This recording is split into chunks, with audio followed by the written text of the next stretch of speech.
जय राधा माधव कुंज बिहारी।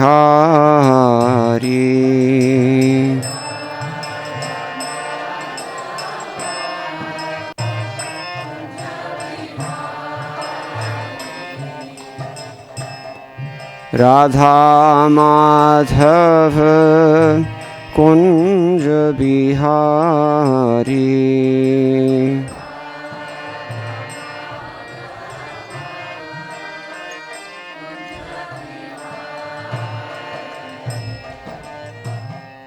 राधा माधव कुंज बिहारी।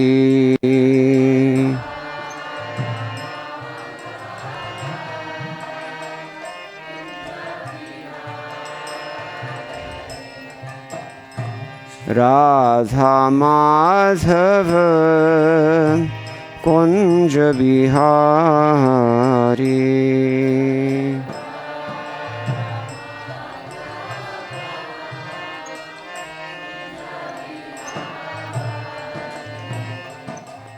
गोपीजना वल्लभ गिरिवरधारी।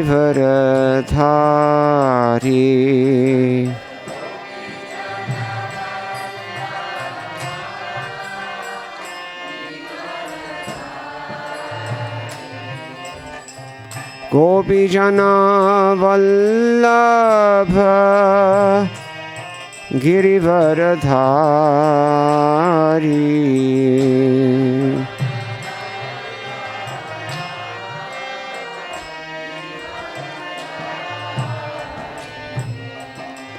गोपीजना वल्लभ गिरिवरधारी।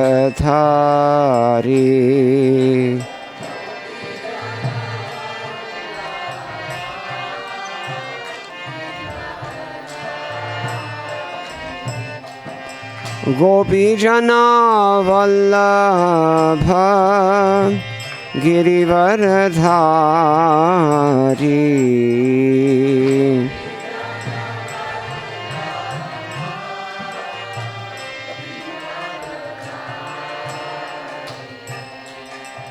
राधा माधव कुंज बिहारी।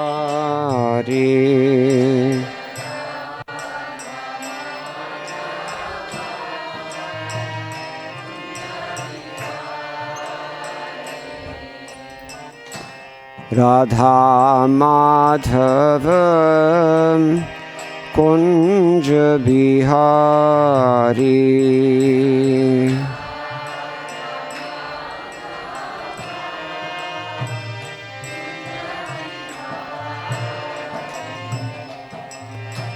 जशोदानंदन ब्रज जन रंजन।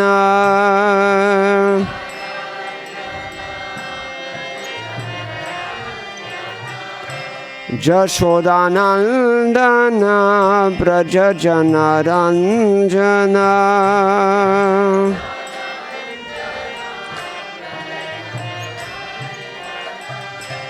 जशोदानंदन ब्रज जन रंजन।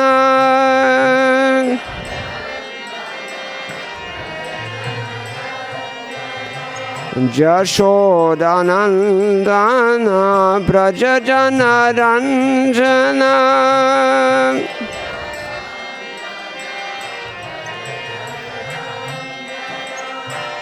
यशोदानंदन ब्रज जन रंजन।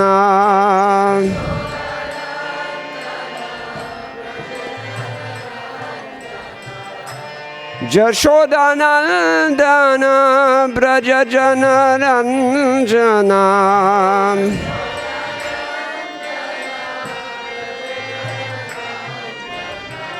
यशोदानंदन ब्रज जन Ranjan.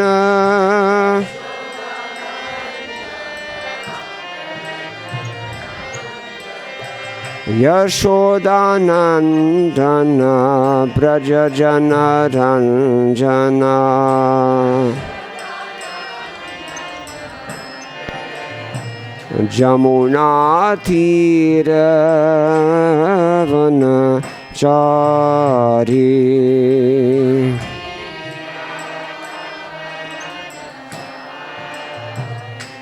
Jamunatira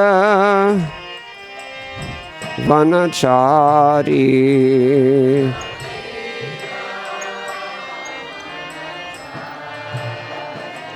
Jai Jai Radha Madhava Kunja Bihari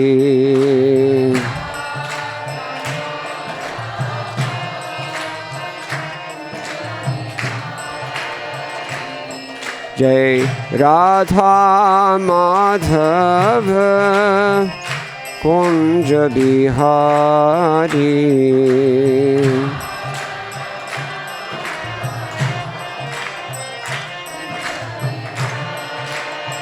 Jai Jai Radha Madhava Kunja Bihari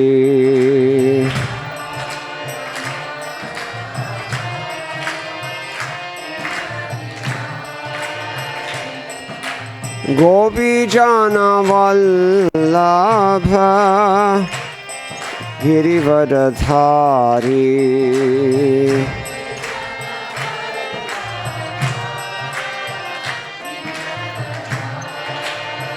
Jai Jai Gopi Jana Vallabha Girivardhari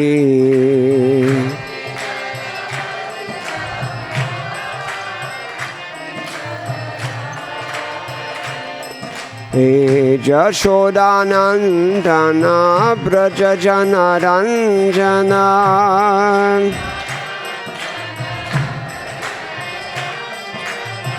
Jashodanandana Brajajanaranjana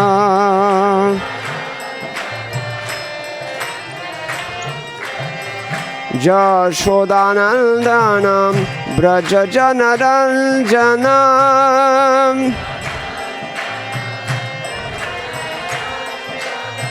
Jashodanandana Brajajanaranjana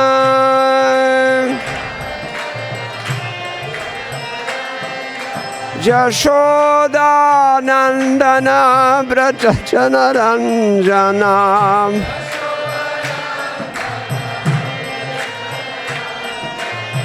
Yashodanandana Brajajanaranjana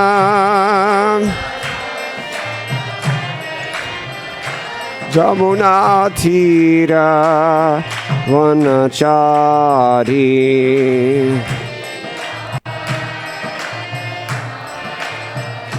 Jamunatira Vanachari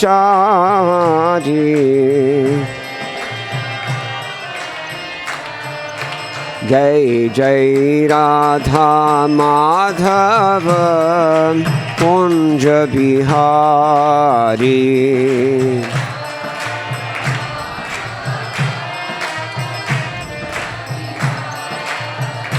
Jai Radha Madhava Kunja Bihari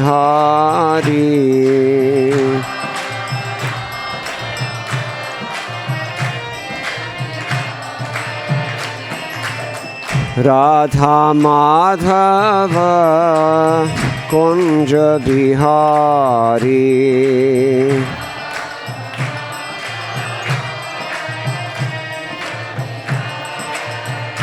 Jai Radha Madhava Kunja Bihari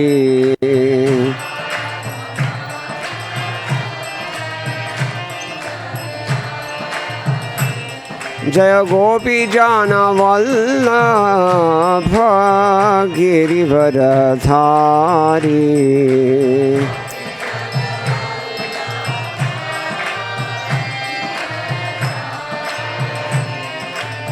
गोपीजन Vallabh Girivardhari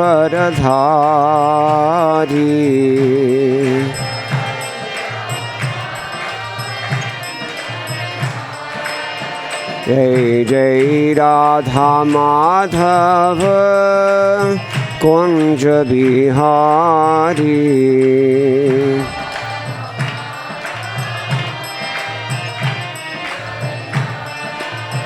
जय जय राधा माधव कुंज बिहारी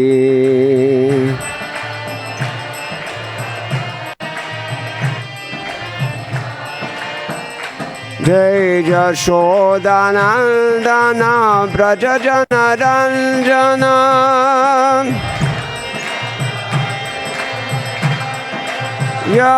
यशोदानंदन ब्रज जन रंजन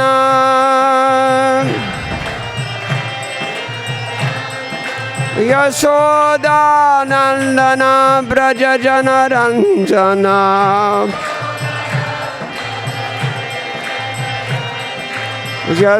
यशोदानंदन ब्रज जन रंजन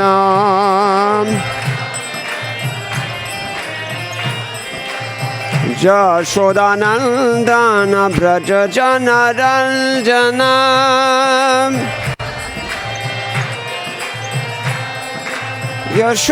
यशोदानंदन ब्रज जन रंजन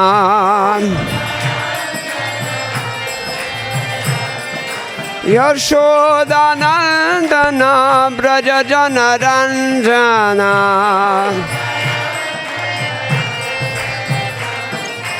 यशोदानंदन ब्रज जन रंजन यमुना तीर वनचारी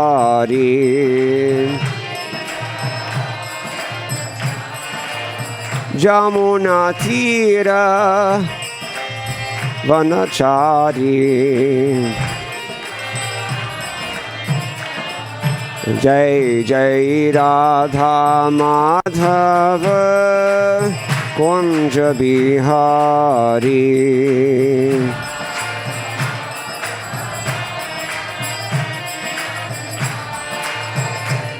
जय राधा माधव कुंज बिहारी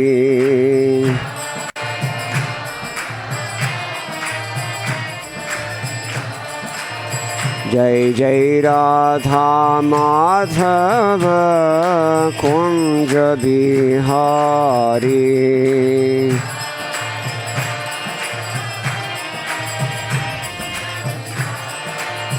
जय जय राधा माधव कुंज बिहारी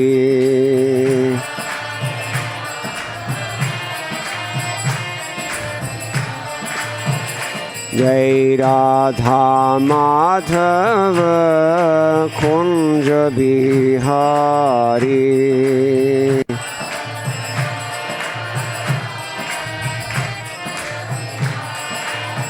जय जय राधा माधव कुंज बिहारी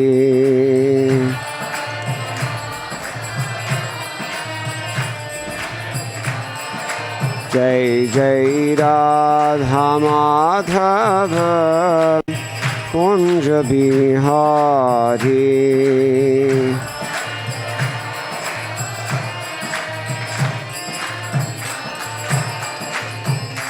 गौड़ प्रेमानंदे हरि हरि बोल। जयम विष्णुपद परमहंस प्रवृजकाचार्य अष्टोत्तरशत श्री श्रीमद श्री अभय चरणानंद भक्ति वेदांत स्वामी महाराज श्रील प्रभुपाद की जय। अनंत कोटि वैष्णव वृंद की जय। नाम आचार्य श्रील ठाकुर हरिदास की जय। प्रेम से कहो श्री कृष्ण चैतन्य प्रभु नित्यानंद श्री अद्वैत गदाधर शिवास आदि गौर भक्त वृंद की जय। श्री श्री राधा कृष्ण गोप गोपीनाथ श्याम कुंद राधा कुंद गिरि गोवर्धन की जय। वृंदावन धाम की जय। नवदीप मायापुर धाम की जय। गंगा देवी की जय, यमुना मई की जय, भक्ति देवी की जय, तुलसी रानी की जय, समवेत भक्त वृंद की जय, श्री हरिनाम संकीर्तन की जय, ग्रंथराज श्रीमद् भागवतम की जय, इस्कॉन पीवीटी संस्थापक आचार्य श्रील प्रभुपाद की जय, गौ प्रेमानंदे. All glories to the assembled devotees. All glories to the assembled devotees. All glories to the assembled devotees. All glories to Sri Sri Guru and Gauranga. Jai Srila Prabhupada.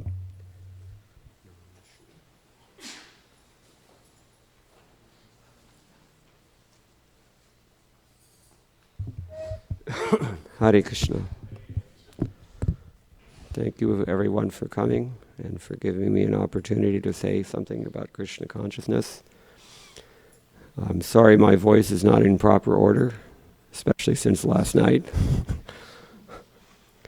Anyway, let us begin. We're going to discuss this morning from the Srimad Bhagavatam, Spotless Purana. And in Canto 10, we have the Damodar pastime. But after that, Krishna did another thing, and that was that he freed the Yamalarjuna trees. So in that context, there's a particular verse spoken by the Lord, which is very significant in many ways. So that is text number 41 of the 10th chapter. So Srimad Bhagavatam, Canto 10, Chapter 10, text number 41. We can begin with Mangalacharana. Om Namo Bhagavate Vasudevaya.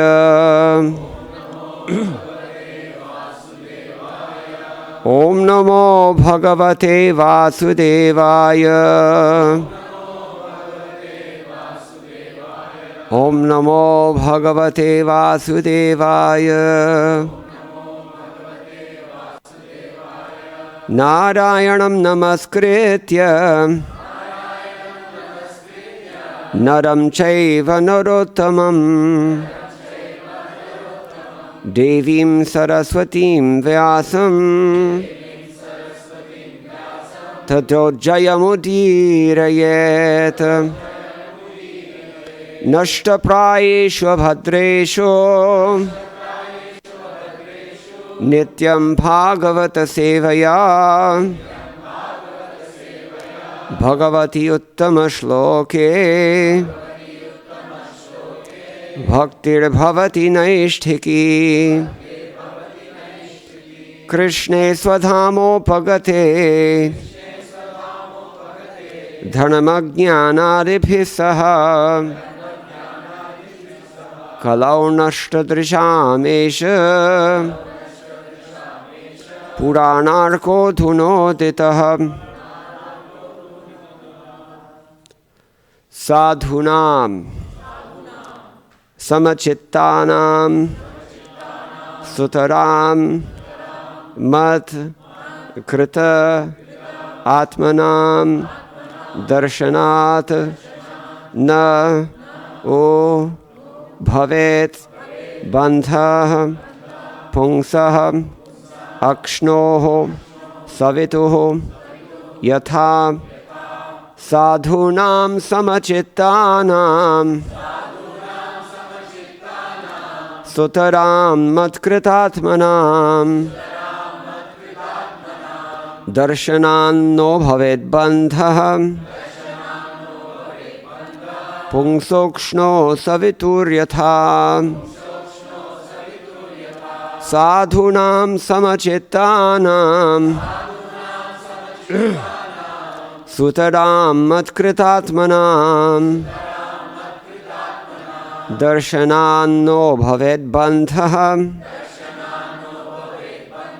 Pungsokshno Savituryatha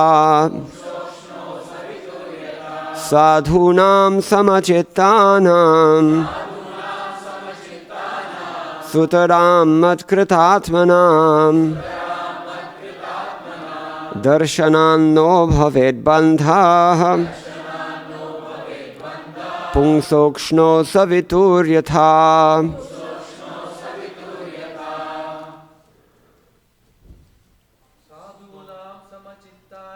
Sadhunam Samachittanam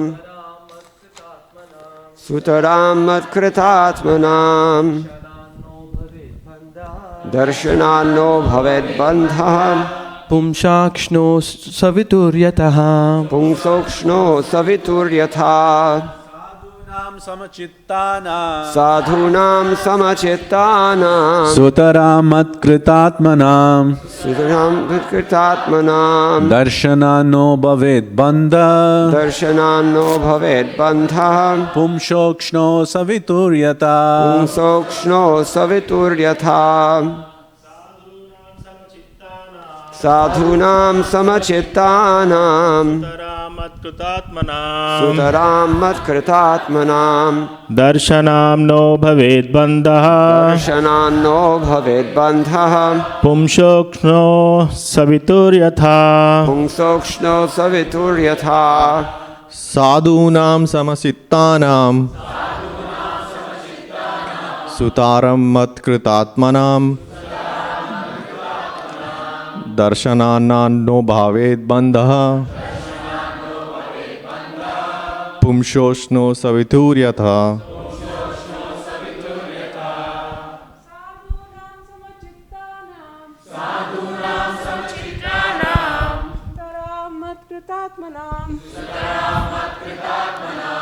Darshanano bhaved bandha Pumshokshno savituryatha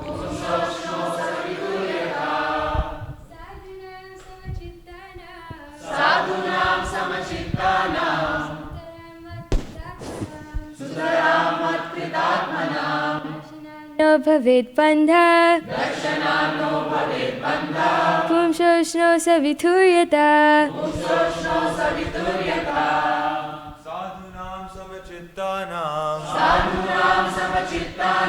Sutaram matkritatmanam Darshanano bhaved bandha Darshanan no Bhaved Bandha Pumsokshno savituryata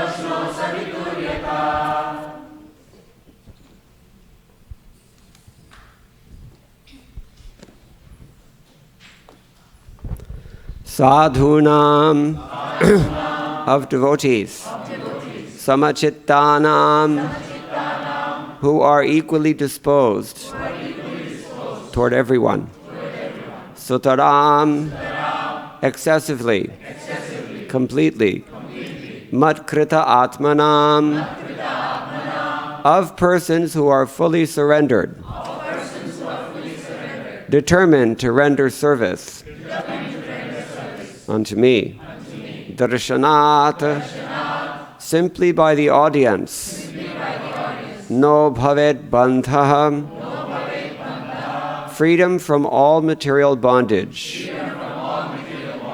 Pungsaha, of a person. Akshnoho, of the eyes. Savituhu yatha, as by being face to face with the sun. Translation by His Divine Grace, A.C. Bhaktivedanta Swami Srila Prabhupada. Srila Prabhupada ki.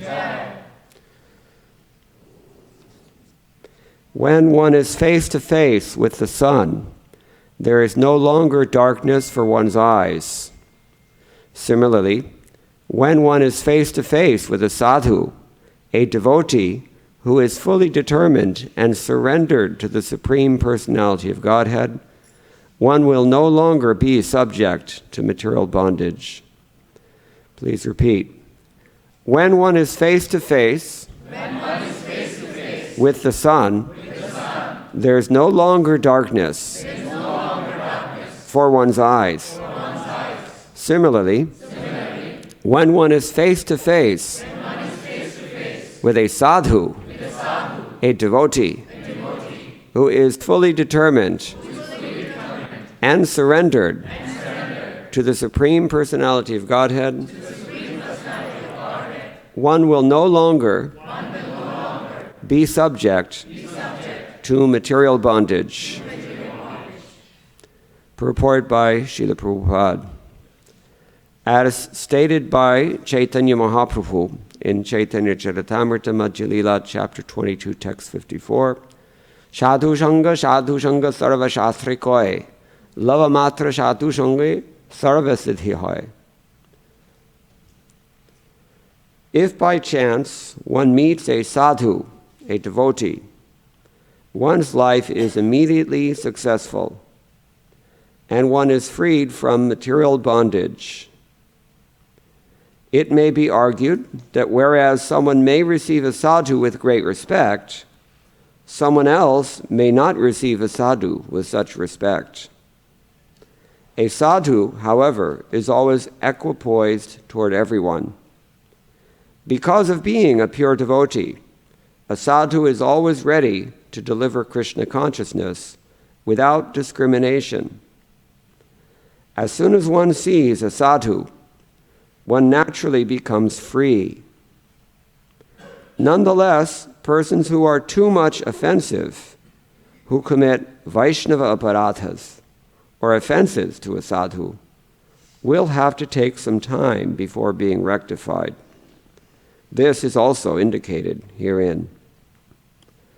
Om Jnana Timirantasya Jnananjana Shilakaya Chakshurunmilitam Yena Tasmai Shri Gurave Namaha Shri Chaitanya Manobhishtam Sthapitam Yena Bhutale Swayam Rupa Kadamahyam Dadati Swapadantikam Vandeham Shri Guroho Shri Udapadakamalam Shri Gurun Vaishnavamscha Shri Rupam Sagrajatam Sahagana Raghunathan Vitam Tam Sajivam Sadvaitam Savadhutam Parijana Sahitam Krishna Chaitanya Devam Shri Radha Krishna Padan Sahagana Lalita Shri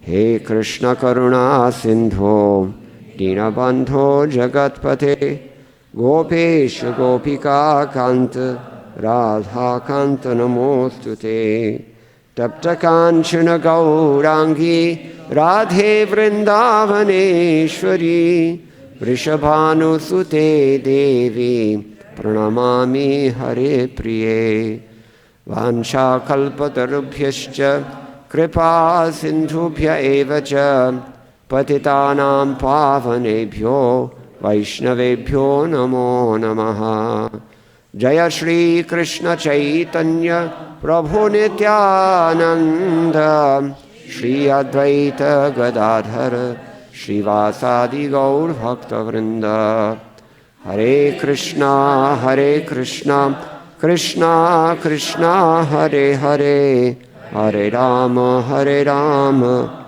Rama Hare Hare Sadhunam samachittanam sutaram matkritatmanam darshananno bhaved bandhaha pungsokshno savituryatha. When one is face to face with the sun, there's no longer darkness for one's eyes. Similarly, when one is face to face with a sadhu, a devotee who is fully determined and surrendered to the Supreme Personality of Godhead, one will no longer be subject to material bondage.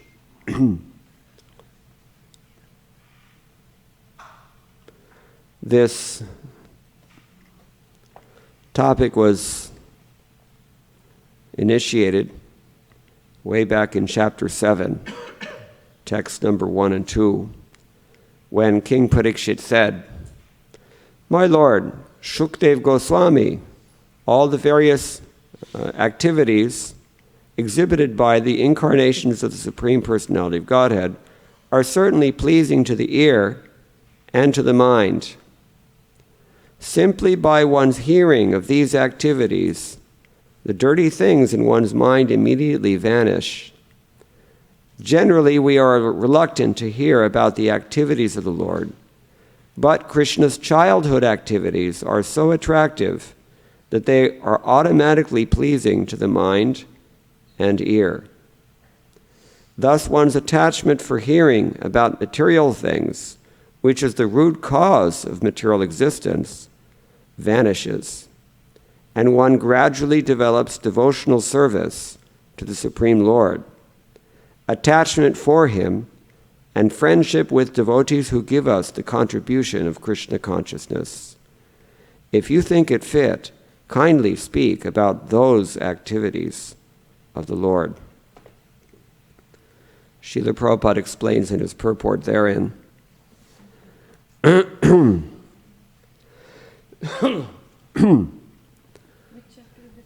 this is chapter 7, text number 1 and 2. 10th Yeah, 10th canto. And Srila Prabhupada comments here, as stated in the Prema Vivarta. Who wrote Prema Vivarta? No. Jagadananda Pandit. Krishna bahirmukha hai bhogavan chakare nikatastha maya tare japatya dhare. Our material existence is maya, or illusion, in which we desire different varieties of material enjoyment and therefore change to different varieties of bodies. Pramayan sarva bhutani yantraruhani mayaya. Asannapi kleshada asa dehaha. As long as we have these temporary bodies, they give us many varieties of tribulation. Adhyatmik, adhibhautik, and adhidaivik. This is the root cause of all suffering. But this root cause of suffering can be removed by revival of our Krishna consciousness. All the Vedic literatures presented by Vyasadeva and other great sages are therefore intended to revive our Krishna consciousness, which begins to revive with Shravana Kirtanam. Shrinvatam Swakatha Krishna. Srimad Bhagavatam and other Vedic literatures exist simply to give us a chance to hear about Krishna. Krishna has different avatars or incarnations, all of which are wonderful and which arouse one's inquisitiveness.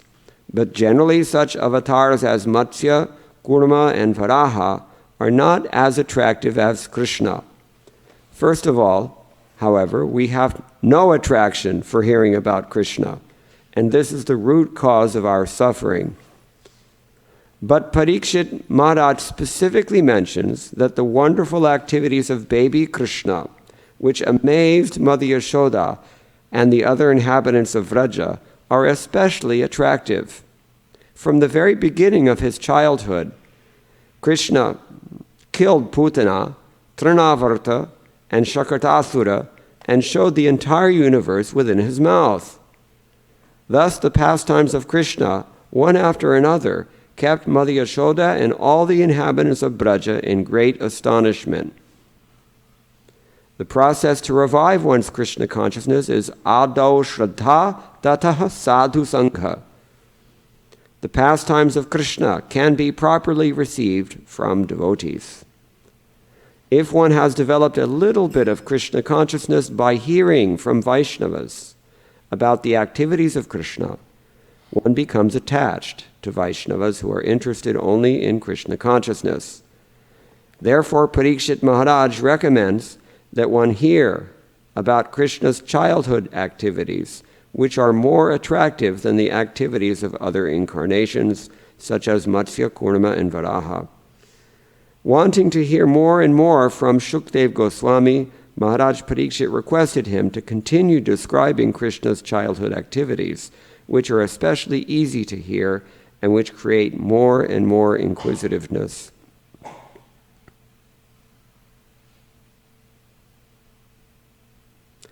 Athanyarapi Krishnasya tokacharitam adbhutam manusham lokam asadya tadjatim anurundhataha. Please describe other pastimes of Krishna, the Supreme Personality of Godhead, who appeared on this planet Earth, imitating a human child and performing wonderful activities like killing Putana. Bilvamangala Thakur knew this very well, and he therefore prayed, Lakshmi Nivasa Madhusudana Madhavatvam Deva Prasida Mama Buddhi Bharam Dadasva Yasmaraham Kili Vibho Tava Balakelim Samvaraniye cha satatam pranipata purvam. That means, my dear Lord, Lakshmi Nivas. What does Lakshmi Nivas mean? Srinivas, the abode of the repose of the goddess of fortune. Madhusudana. Madhusudana kills Madhu and other such demons. Madhusudana purifies us. Madhusudana purifies us of all of our doubts and all anartas. His name should be invoked. So he says, Lakshmi Nivasa Madhusudana Madhava. Madhava again is the husband of Ma. Ma means Ammavaru. Lakshmi. So he says, Deva, my dear Lord, prasida, be pleased upon me. What is the symptom of Krishna being pleased upon us? Mama dehi bharam dadasva. Give me full intelligence. Why does he want full intelligence? Yasmad aham kila vibho tava palakenim samvarnaye. So that I can completely describe the activities of Krishna's childhood pastimes. Samvarnaye cha satatam pranipata purvam. Having surrendered myself completely. So in today's verse, we're receiving the benefit of such an attitude in hearing these wonderful activities of Krishna. So Parikshit Maharaj is particularly interested in hearing this, and we know throughout the last few chapters he's done all these things that we've heard about. Most recently, Krishna has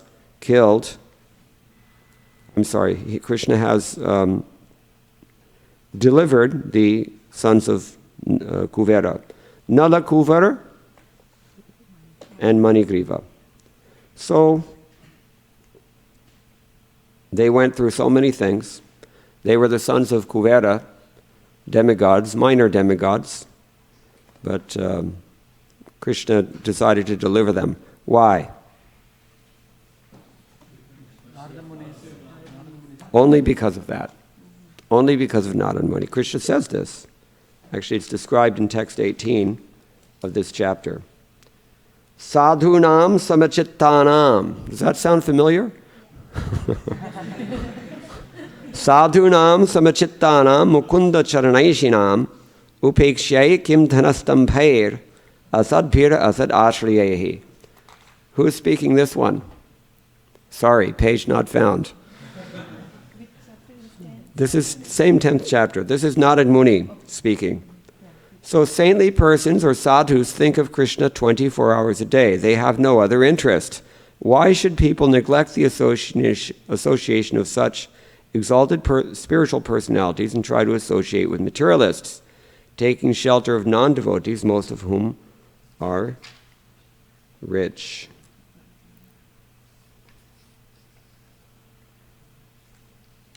So this sadhunam samachittanam, it has great significance, which we'll discuss in a moment. But in text number 25, Krishna specifically says, Krishna himself, he says,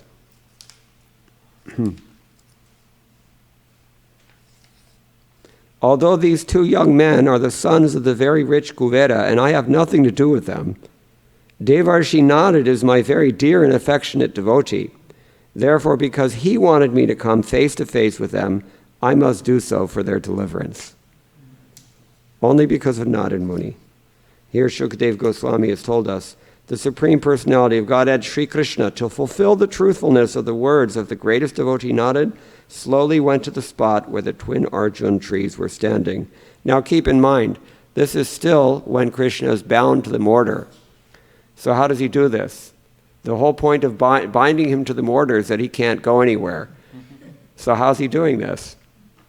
By his ananta chintya shakti, unlimited inconceivable potency. Krishna is able to not only drag this mortar around, but he was as we know, he'll also uproot these trees. Do we have Arjun trees in this area? I don't think so. Anyone seen Arjun trees? You know what they look like? They're very high. You've seen? In Delhi and Vrindavan we have. They're very big, thick trunks, yeah.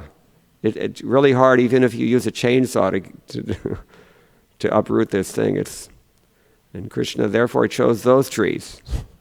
just to exhibit his wonderful potency, bewildering potency, inconceivable potency. How could it not be more sweet than hearing about Kurma or Varaha or Matsya, etc., as Prabhupada has stated? He's just a small baby, and yet he does these inconceivably powerful things. Anyway, we know.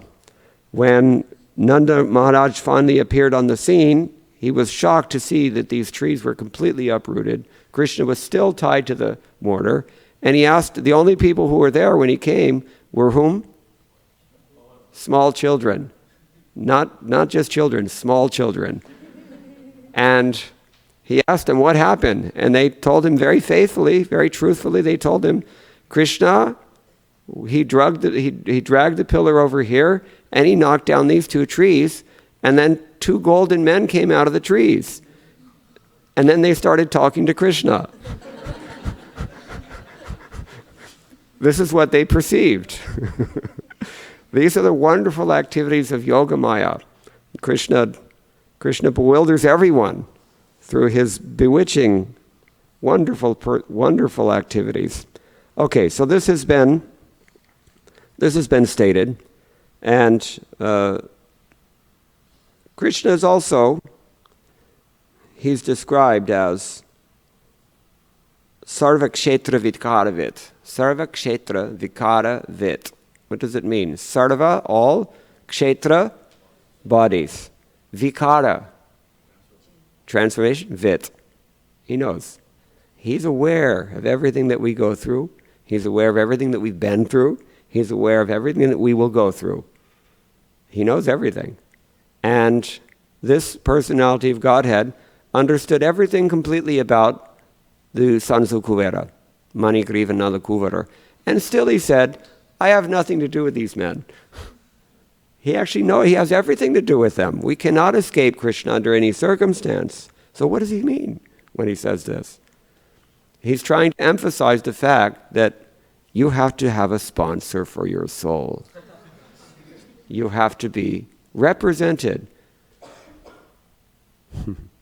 You have to have connections.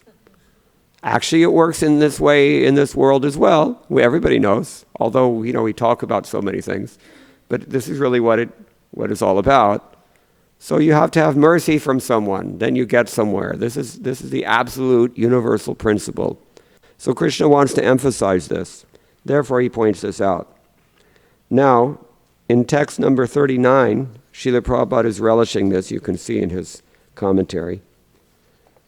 Shukdev Goswami continued, the two young demigods thus offered prayers to the Supreme Personality of Godhead. They've offered some very beautiful prayers. You can review them in your own time. We will not do so here. But, we can just mention, in text number 37, what do they say? O Supreme Form, we are always servants of your servants, especially if not at Muni. Now give us permission to leave for our home. It is by the grace and mercy of Narad Muni that we have been able to see you face to face. Where in the Sanskrit does it actually say this? Anujanihi nau bhumans tavanu charakinkarao darshanam nau bhagavata risherasid anugrahat. What are they saying? There's only one request here, and that is the first word, which means, please give us your permission. Just like when we're invited to someone's house and it's time to go, we fold our hands and we say, Anumati den. So, it's the same idea. This is called indirect speech. It's described in the Srimad Bhagavatam that the Devas are very fond of indirect speech. They're not like Americans. Americans are very fond of being very direct, to the point of being blunt, to the point of being offensive. But Devas are not like that. They don't even mention what they want. They just say, please give us your permission. And Krishna, being the all-pervading super soul in everyone's heart, he understands exactly what they want. They want to go home. But they're only asking indirectly like this. And they make sure that they're going to praise Narad Muni, or it could be someone else. Kinkarao, two servants are mentioned. Who are the two servants? Why two of them? Huh? One of them is definitely Narad Muni. We know because Srila Prabhupada said so in his translation. And in his synonyms you can see this also. But it's actually dual case. It has to be two of them. Who are they?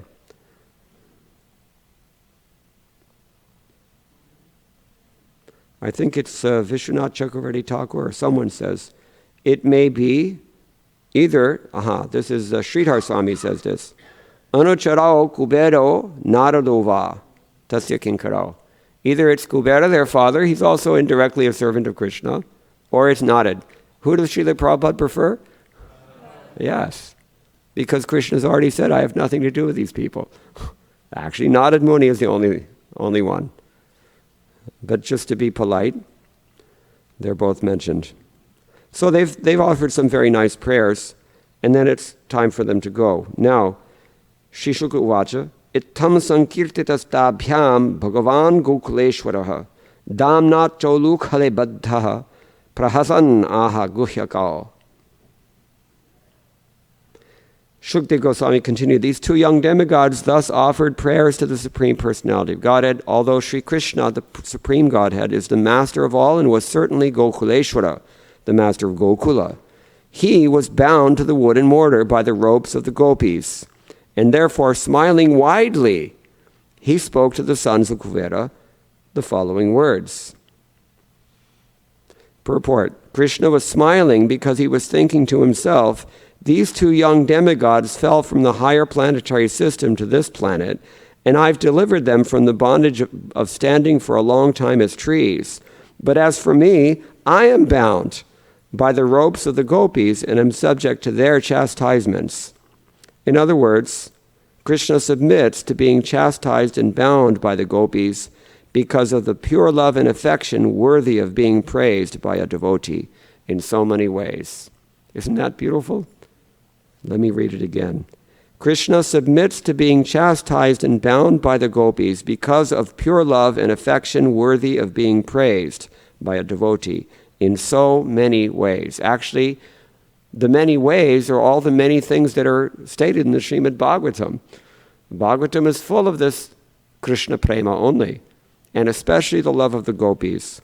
He's called Gopi Jana Vallabha, Srila Prabhupada writes in this 10th canto, only because he's constantly inventing newer and newer ways of pleasing the gopis. This is his only program. Natasya karyam karanam shavidyate. He has nothing to do. He has no karya. Karya ka matlab kya hai? Kaj. You have to go to work.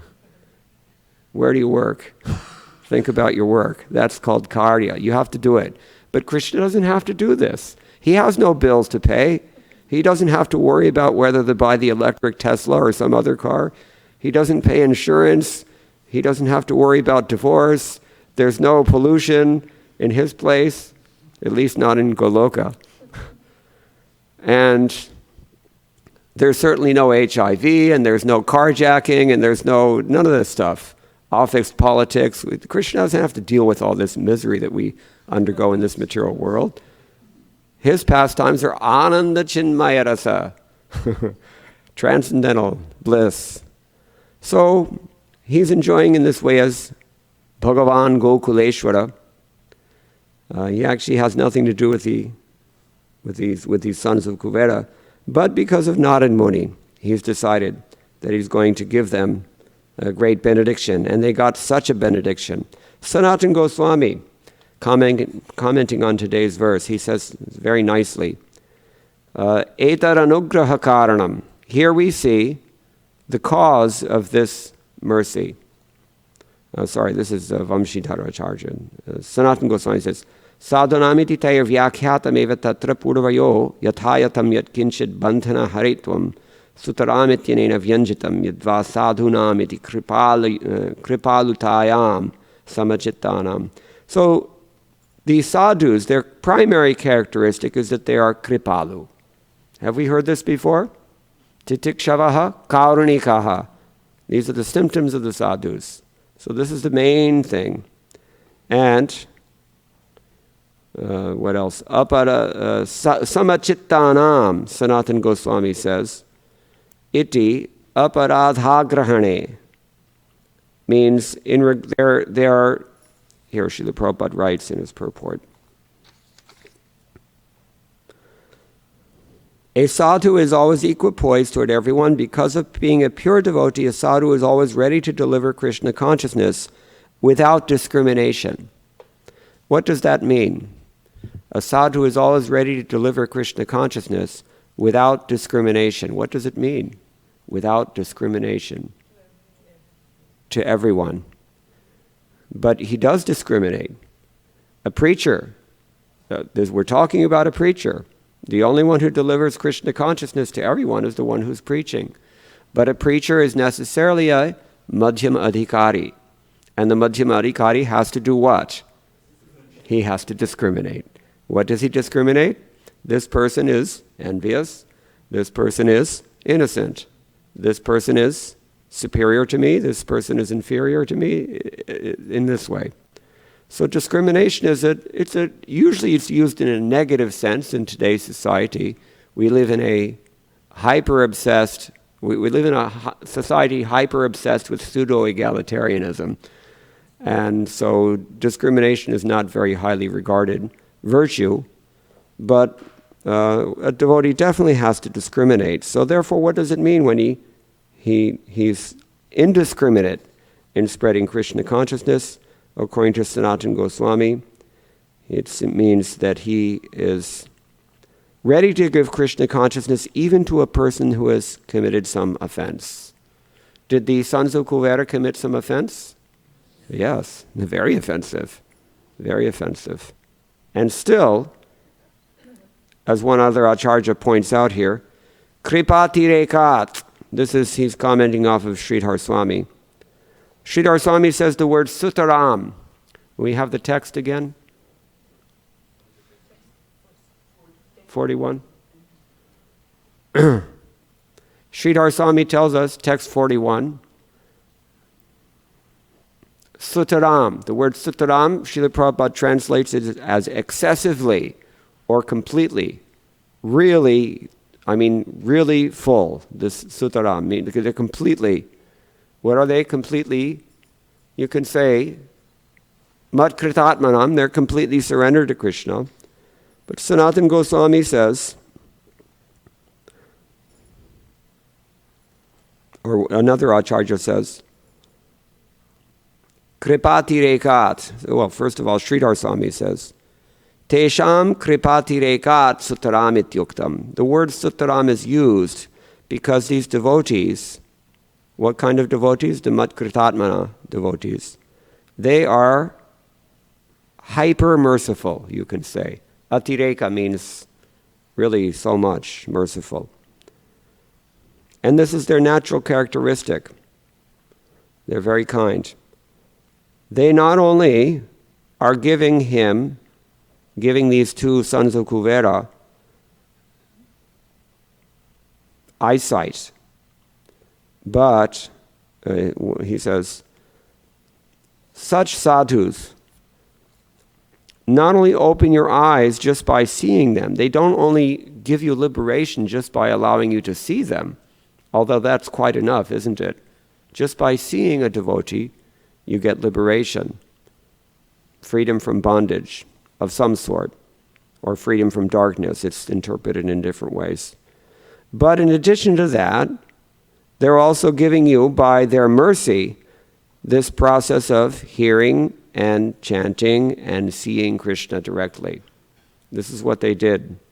This is what Narad Muni did for the sons of Kuvera. They were so kind upon them. Even though they offended him, they allowed them to see the Supreme Personality of Godhead face to face. What a wonderful opportunity. So, Matkritatmanam, Sadhunam Samachittanam. This is the purport of Samachitta, which different acharyas have expressed in different ways. Sridhar Swami says Samachitta means Atmavid. They're aware of the self.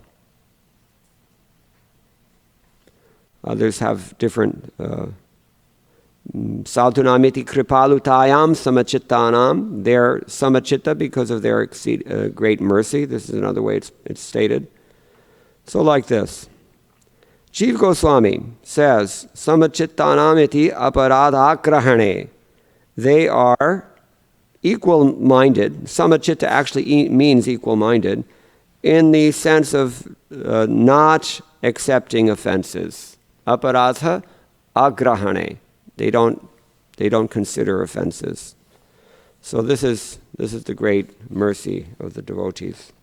And this is their specific characteristic.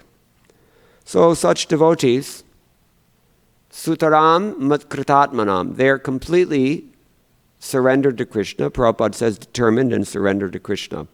What does matkrita atmanam mean, literally? Matkrita, done for me, atmanam. Sanatana Goswami, I think it is, or maybe it's Vishwanath Chakravarti Thakur. He says, they have offered their minds completely unto me. Sutaram matkrita atmanam. That's one way to see it. Or another way to see it is matkrita atmanam. Whatever I have done, matkrita, mayakritam, means done by me, atmanam, their minds are full of that. So either way you look at it, it means devotees. Sutaram, they're completely so. They're completely absorbed in Krishna consciousness. Just by seeing these devotees, there's no more any bhavabandha. There's no more any material existence. And Srila Prabhupada has said a few things about this in his purport as well.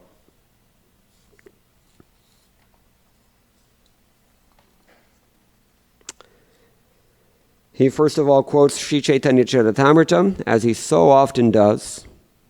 We all know this couplet, Sadhu Sanga, Sarva Shastra Koi.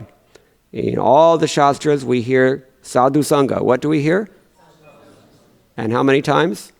Twice. Sadhu Sanga, Sarva Shastra Koi. Lava Matra Sadhu Sanga, Sarva Siddhi Hoy. Only a slight appearance of the devotee, only a slight association with the devotee can give you every perfection. Since we're on this verse, in which the devotees are being compared to the sun, I can share with you my own personal experience of this. In June of 1976, I was going to a private school north of Los Angeles, and I got a phone call from my godbrother Shubhananda Prabhu. He was a brahmachari in the temple in those days, and he was very merciful. He was dayalu, kripalu. And he called me up, even though I was in Ojai, California. Anybody know where that is? It's in the south. Anyway, so he called me up and said, listen, Srila Prabhupada is coming in a few weeks. You should come and see him, because he quoted this verse, every perfection is there by associating with the sadhu. Even a moment's association, lava matra, gives you incalculable benefit. And he pointed out, this was after all in 1976, he said Srila Prabhupada is getting older now. We don't know how much longer he'll be with us. In fact, that was Prabhupada's very last trip to Los Angeles. So luckily I took up his advice at great personal difficulty, and I came to see Srila Prabhupada. So the first time I saw Srila Prabhupada was when Srila Prabhupada came to greet the deities in the morning and give the Srimad Bhagavatam class. So at that time the curtains opened for the altar, and Srila Prabhupada's doorway, which is right next to the altar, that also opened, and Srila Prabhupada came out. And as soon as I saw Srila Prabhupada, it seemed as if the sun god had walked into the room, because he was just glowing. He was just brilliant in an unearthly sort of way that probably could not be captured on film. I don't know how to put it into words, because it was beyond words, but Srila Prabhupada was very brilliant. Although he was very small of stature, he was just shining like the sun god. And he walked into the temple, And he didn't really do anything wonderful. He just came and paid his obeisances 3 times to Shri Shri Gaurnitai, Shri Shri Rukmini Dwarkadish, Shri Jagannath Balaram Subhadra Devi. And then he took Charanamritam, and then he turned around and came over to the Vyasasana. He got on the Vyasasana and he sat down, and there was Guru Puja. I couldn't see much because in 1976, everyone in the entire movement was initiated by one spiritual master, and so it was very difficult to get anywhere close to him. More difficult than getting close to Radhanath Swami. Once I was in Udupi during the last, when Vishvesh Tirtha had his 5th Pariyaya. 5 times he's done this in his life, Vishvesh Tirtha Swamiji in Udupi.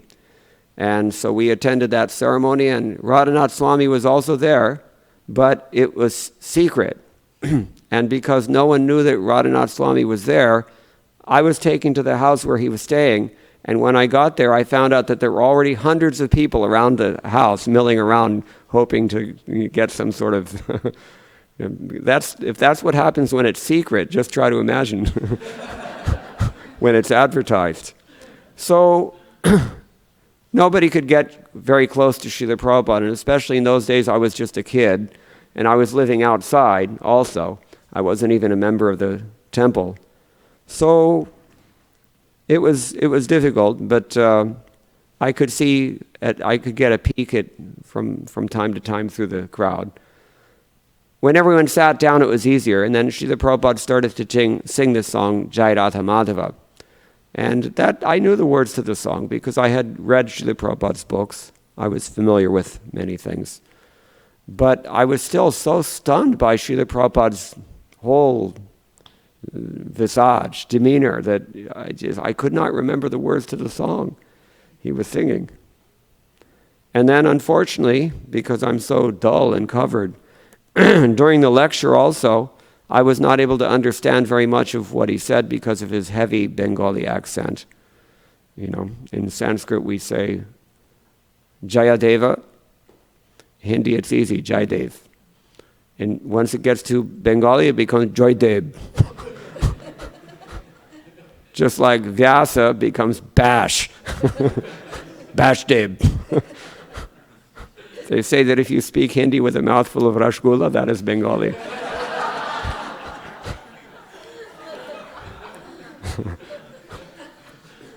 Anyway, so I was very fortunate to hear. Somehow or other it went in. I saw him, I heard. And just, for this, I felt like this, that the sadhunam samachittanam sutanam matkritatmanam. He was certainly in this category of matkritatmanam, everything done for Krishna. The whole Atma. What does Atma mean? Self, soul, what else? Mind, body, all 3. Matkritatmanam.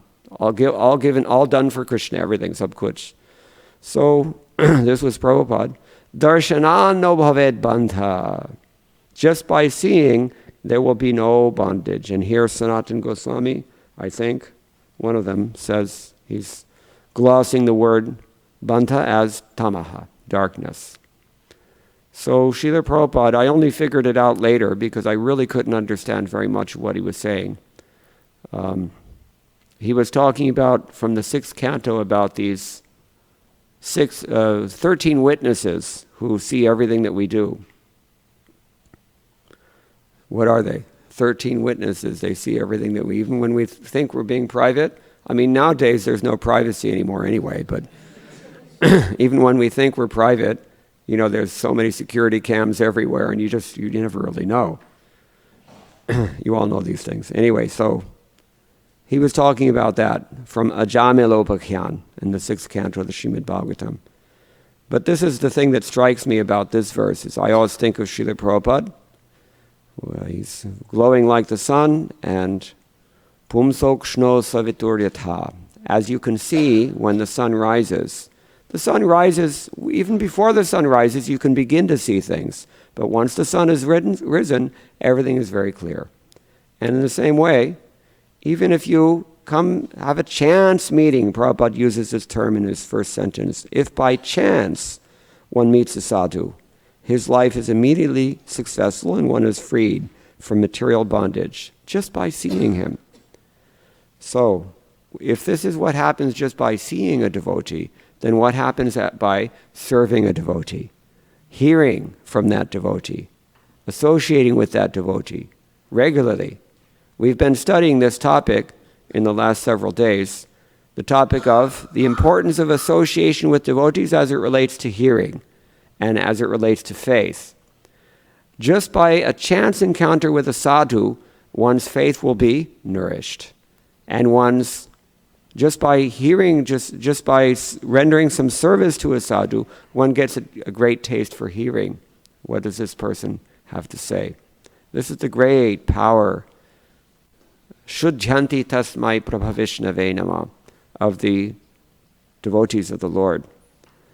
Kirata hunandra pulinda pulkasha abhira shumbha yavana khasadayaha yayanye cha papa yad apashrayashrayaha shuddhanti. They're purified. Who's purified? The Kirata, those are the mountain aborigines.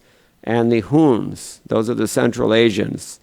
And Abhiras, you know Ahirs, we call them now. And Shumbhas, Yavanas, the Westerners, Khasas, Huna. Who comes after the Hunas? Antra, for your information. It's true. If you ever visit Hyderabad, you'll see. Every 10 feet, there is Sneha Fresh Chicken outlet. Every 10 feet, there's Balaji Wine Store. So, but they're very pious at the same time. Therefore, this Chilakuru Balaji has some plan to, invade America with this Krishna consciousness through the Telugu people. Those of you from Andhra Pradesh will appreciate this. So anyway, all these sinful people and many others, ye anye, also, they can all be purified by such a devotee because he's like the sun. Like the sun. So wonderful. So of all the devotees, especially Narad Muni, where can we begin to glorify Narad Muni? He's the guru of how many great Mahajanas? Vyasdev's guru. Enough said with that alone. But then add to that Prahlad Maharaj. Add to that Dhruva Maharaj. How many? He's the head of our Sampradaya. I was telling someone the other day, he's actually the Adi Guru of two Sampradayas at the same time. The Gaudiya, Brahma Madhva Gaudiya Sampradaya, and also the, what do we call this? Kumara Sampradaya, Nimbarka Sampradaya, very popular in Vrindavan. So Narad Muni. So this Narad Muni, only because of his desire, Krishna has come here for his own purposes. Krishna's serving many purposes all at the same time. He decided there's those two trees. And he decided that Narad Muni has given them some curse and it's now time for me to free them. I'm going to do this by Narad Muni's desire only. So in this way we can infer, by reading between the lines, Yasya prasadad bhagavat prasado. Yasya prasadan nagati kutopi. How in the world are you going to attain your goal if you do not please the pure devotee? Especially if you displease the pure devotee. So, therefore, most of the Gaudiya Vaishnava Acharyas, commenting on this verse, they raised this very important question. Wait a minute, these guys, they were just, you remember, in the heavenly planets, what do you do when you're in heaven? You get bewildered with Bhog Vilas. They were enjoying with these young maidens. They were swimming like a he-elephant, enjoying with many she-elephants. They were naked. And at least the girls had the sense, because they have this sense more than men, for your information. They have this shyness, which is a great boon in devotional service. Humility, faith, shyness, these are the feminine characteristics that we want to emulate. Actually, Srila Vishwanath Chakravarti Thakur says, I think it's him, that what is the fruition of proper chanting of the Gopal mantra? Anybody know?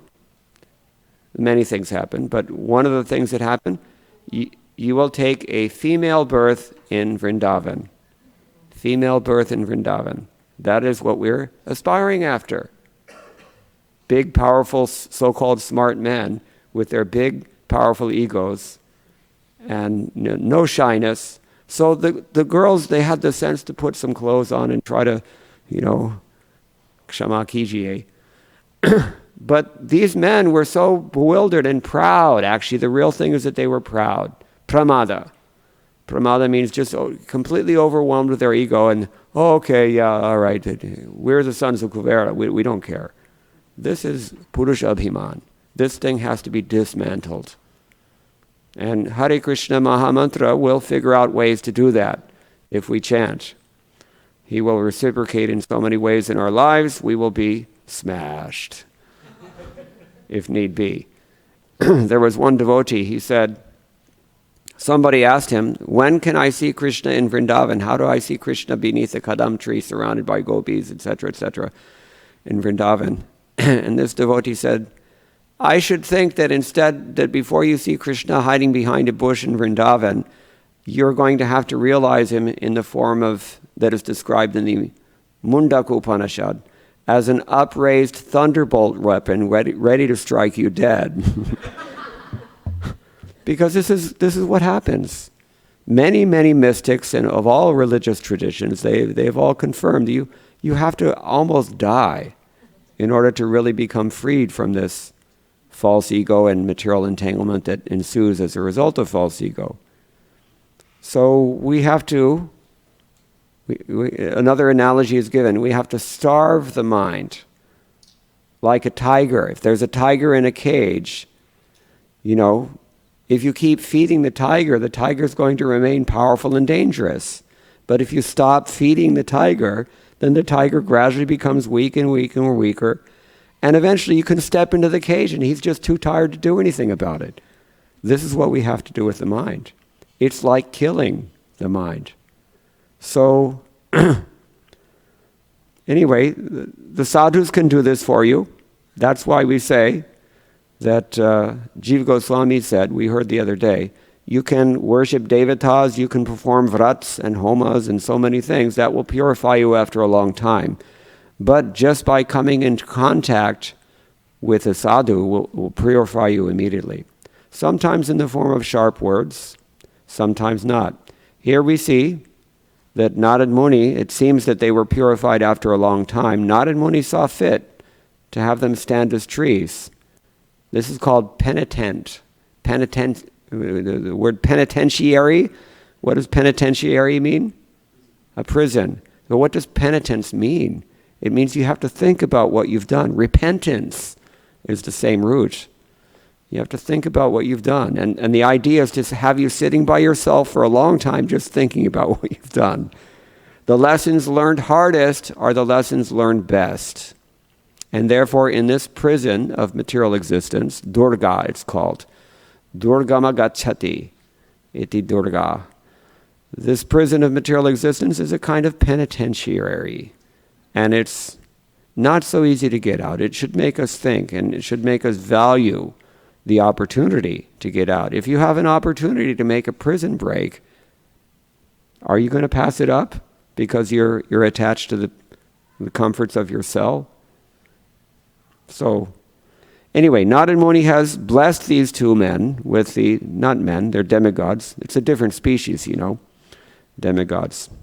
Sura, Nara, Muni, Deva, these are all considered to be different categories. It's not biologically defined. It's in accordance with the hierarchy of dharma. But he has seen fit to bless them, not only with being awakened to the offense that they've committed, but what else? He's blessed them that they can come and see Krishna. That Krishna will come and see them, actually. But Krishna's purpose is not coming to see them. Krishna's purpose is coming to fulfill Narad's words. Only because of Narad. This is the point. Okay, so that's one thing Srila Prabhupada says. If by chance one meets a sadhu, a devotee, one's life is immediately successful, one is freed from bondage. It may be argued that whereas someone may receive a sadhu with great respect, someone else may not receive a sadhu with such respect. So what is the answer to that problem that was raised by Sanatana Goswami and many others? Anybody figured it out by hearing? Prabhupada is implied in the next sentence. A sadhu, however, is always equipoised toward everyone. Samachitta means that even though they've committed this offense, still I'm going to equally give them an opportunity to engage in devotional service. This is what it means to be a devotee. Devotees don't calculate. This person should not get the mercy.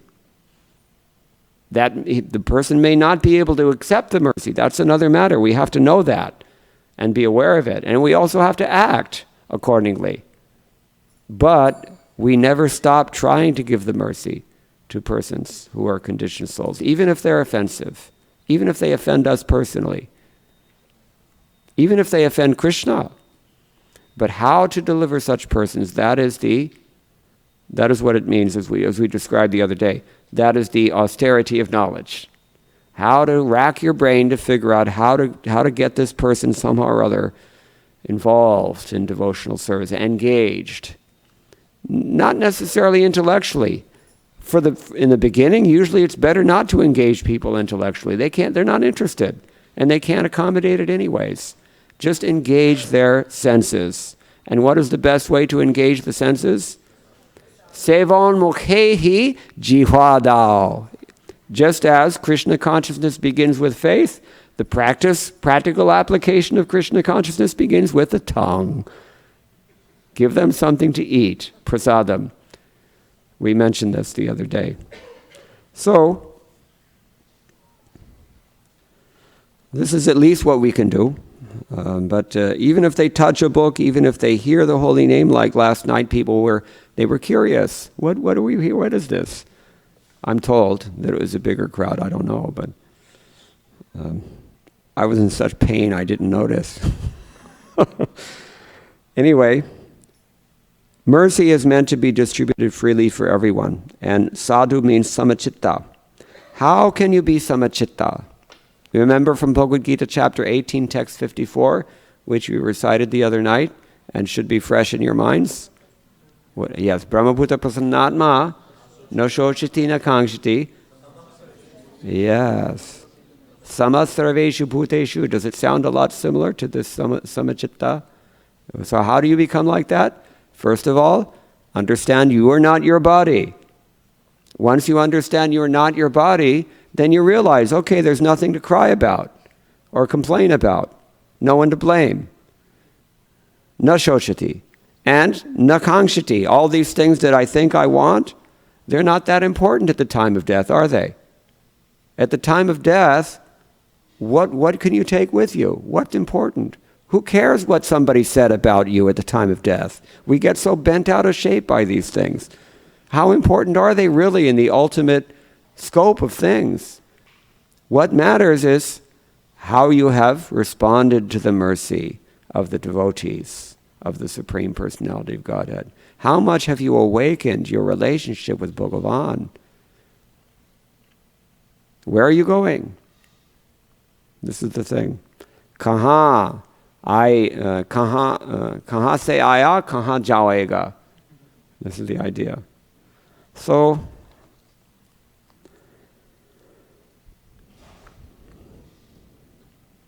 devotees will always give mercy to everyone without discrimination. It means everybody gets the opportunity, but they get opportunities in different ways according to their relative position. This is why the word is used sometimes yata jata. Anybody know this song from Bhaktivinoda Thakur?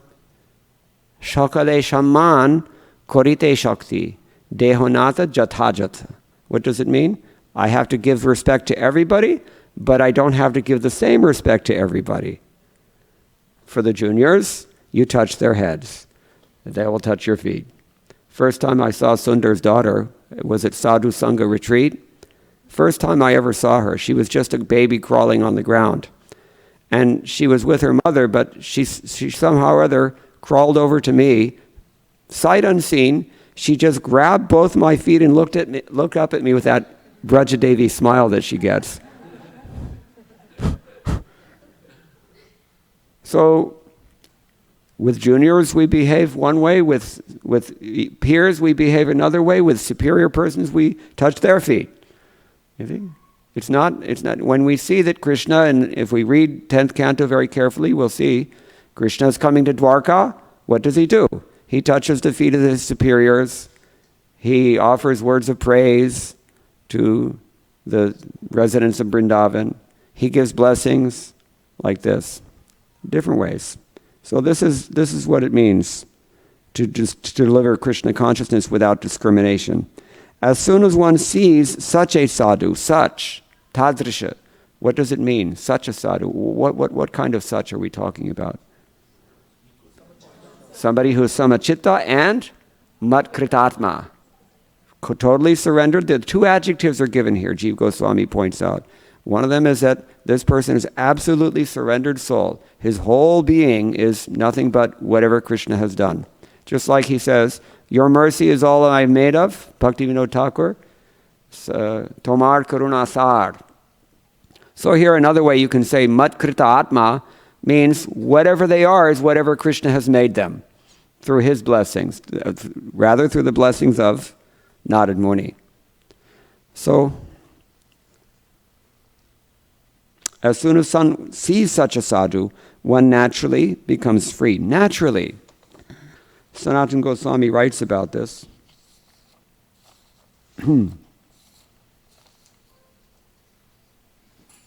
Matkritatmanam iti asya swabhavika guna vyanjakam visheshana dvayam tesham.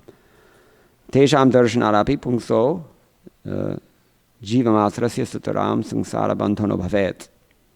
Yeah, he's saying the same thing.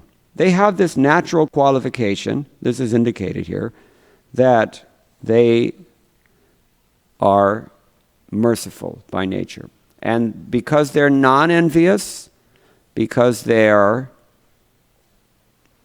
self-realized, as we were saying, Brahmabhuta, therefore they can deal with everybody equally.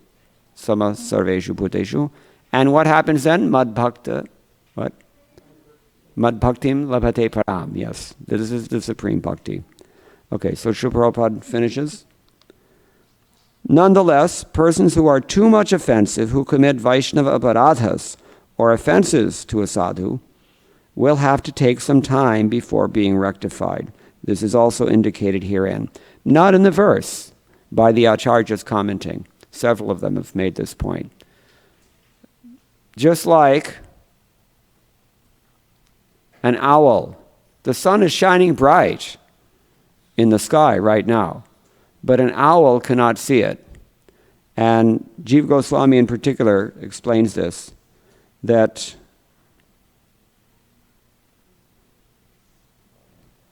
not Jiva Goswami, it's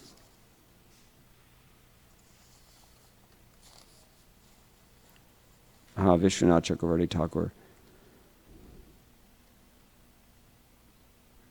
If a person it should be understood from this example, however, that although the sun rises, if a person is blind, the darkness is not dissipated. You can be with the sun. You're not going to see if your eyes are faulty. And similarly, he says, in the same way, if there is namaparadha, as is the case with the asuras, then even seeing Narad Muni will not release them from bondage. So what is the wonder of this pastime? Although it's stated very clearly that if you are a namaparadhi, you will not be delivered even if you see Narad Muni. And these men were so offensive to Narad Muni. How do we understand this? Anybody have any ideas about this? They were delivered by Narad Muni even though they were so offensive. He specifically mentions Namaparadha, and he's not the only one. This is Vishwanath Chakravarti Thakur. He's not the only Acharya, Gaudiya Vaishnava Acharya, who mentions specifically Namaparadha. Tomare loiti ami hoino avatar. What is the next line? Yeah. Yes. Other than me, he says, who is your friend in this world? And why have I come? I've come to give you the medicine We discussed this the other day. Medicine, rasayana, which will wipe out your illusion. Hare Krishna Mahamantra Lao, Tumi Mangi. You should beg for this medicine and take your medicine. Just like crazy people, no, I should not use that word. People who are, mentally challenged, or people who have whatever disorder, if they don't take their medicines, it's really a problem. They become a social problem. They become a risk, actually. Dangerous. You see? So we can become like that also. We're all crazy. No offense. But we're the ones who are crazy. We think that we are this body. We're chasing after so many illusory dreams dancing in front of us for a few moments only. We're just so distracted by these things. Vikshepa, it's called. Vikshepa. What does vikshepa mean? It means a number of things, at least in Sanskrit. It means not only distraction, but also just spacing out, and also lazy neglect. All these things all in one thing. This is the main problem with chanting Hare Krishna, Krishna Krishna, Hare Hare, Hare Rama, Rama Rama, Hare Hare. This is the main offense. So this holy name, Chaitanya Mahaprabhu, has specifically brought it for those of us who are suffering from mental disorders, and those of us who, as one of my godbrothers put it, are spiritually retarded. This is another quaint way of putting it. He's come only to give us this holy name. The Lord is manifesting in His holy name, as His holy name, for our deliverance, with the understanding that if someone offends Vachya Bhagavan, the person who is named Krishna, then that person can be delivered by chanting the holy name. But if a person offends Vachaka Bhagavan, the holy name itself, then very difficult. So we have to be careful of this.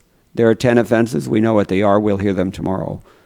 So, but this is the commentary on this verse. That although the sun is present, even you're in the company of a great soul, shining like the sun, someone who can dissipate all of your bondage. If you're offending the holy name, you will not recognize. What is another way to say recognize? Appreciate. What is another way to say appreciate? Have gratitude. How many times have we heard that? Even this morning we heard it. Correct? Yes, he used that word. So, this is the great danger. So we have to be very careful of these offenses. And it appears from this description that on at least one occasion, even those who have offended a Vaishnava can be delivered. But note, it took them how long? How long? How many years? 100,000 years of the demigods. That's how long they were standing as trees. And what are you forced to do when you're a tree? You're forced to do something. What is it? You tolerate. More tolerant than a tree. It's not easy to be a tree, my friends. We don't remember. But most likely we were trees at one point, and we don't remember. Go to this, redwoods you have here? A big basin or something. Muir woods also, you can see these trees. Some of these trees were there all these trees were there when Chaitanya Mahaprabhu, some of them may have been there when Krishna was here. We don't know. So, Narad Muni had them stand penitent for a long time, as we've described, and they had to tolerate.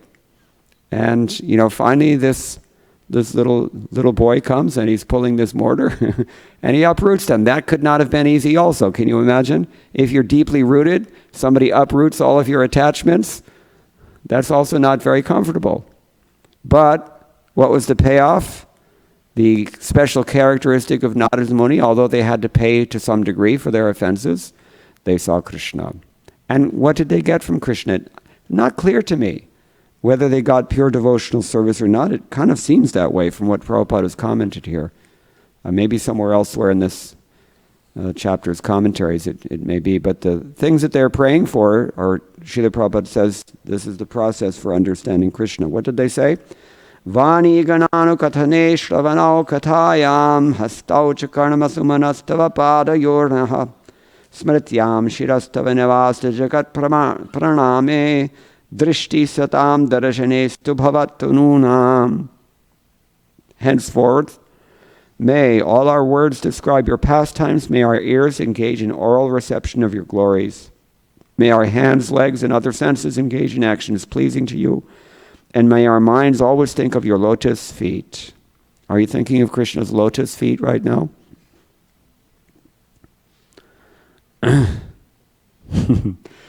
May our heads offer our obeisances to everything within this world, because all things are also your different forms, and may our eyes see the forms of Vaishnavas who are non-different from you.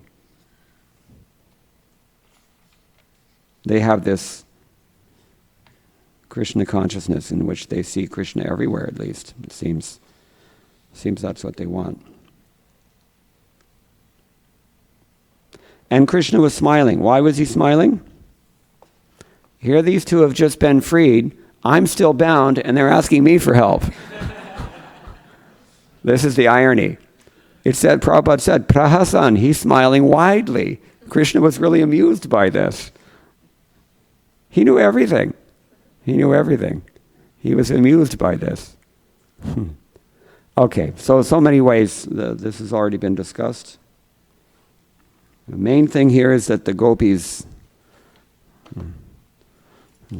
their attitude is the main thing. And Narad Muni has given them a chance to see this Brajatam, see the Supreme Lord face to face. That means they've also seen Krishna's playmates.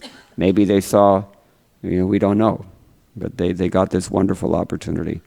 Maybe I should stop now and ask if there are any questions. Yes. Hare Krishna, Prabhuji, thank you so much. So I had a question. So for devotees, for someone who is not on the Brahma Bhuta level and hence may not be completely Samachitta, is it an offense to take an offense? It's natural. It's part of what being a human being is. But a devotee should feel that, who am I to be offended? Generally we see in the Shastras, the examples that we see generally have this characteristic that when they are offended, they feel that it's their own fault. And they don't even perceive the offense of others. They perceive that they have done something offensive to that person. Since you asked for this, we'll just divert for 3 minutes. Madan Gopal deity of Sanatana Goswami was originally worshipped by whom? Yes, he goes back a long way. Vajranapha was the first one. Then the deity came into the possession of Advaita Acharya in Vrindavan. If you go to the foot of Dwarajaditya Tila, you'll see Advaita Vart is there. Advaita Acharya, when he stayed in Vrindavan, he was worshipping this Madan Mohan deity there. And then he gave it to a disciple, a householder couple of his disciples, Chobes, Mathura Chobes. And Purushottam Chobe, I'm told, is his name. So they were worshipping. But how are they worshipping? These Chobes, they were worshipping in Vatsalya Rasa. So this Mataji, Madan Gopal used to play with their children in the courtyard of their house. Madan Mohan himself was playing like a deity.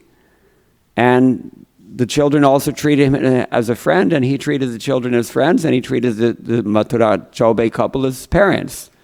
So like any other mother, especially in Brajavasis are not too formal about very much. So when she's cooking khichdi for the kids, she's, danda dhavan at the same time. She's using a twig to brush her teeth, and then she stirs the khichdi with the same thing. And then she goes back to brushing her teeth. So Madan Mohan, Sanatana Goswami, when he came to see this deity, he was bewitched by the beauty of the deity, but when he saw how they were worshipping, he thought, oh my God, what is this? They can't do like this. So he tried to very carefully give the instructions to these devotees. But then later on he felt very guilty. And this Chobe also, he was thinking about what Sanatana Goswami said, And, actually he's right. I know there are so many rules in deity worship. I don't know what they all are, but I know there are rules. And, he's only trying to do the right thing, and, I should actually have listened to what he said. And so they were both feeling like this. And Krishna came in the dream of each of them.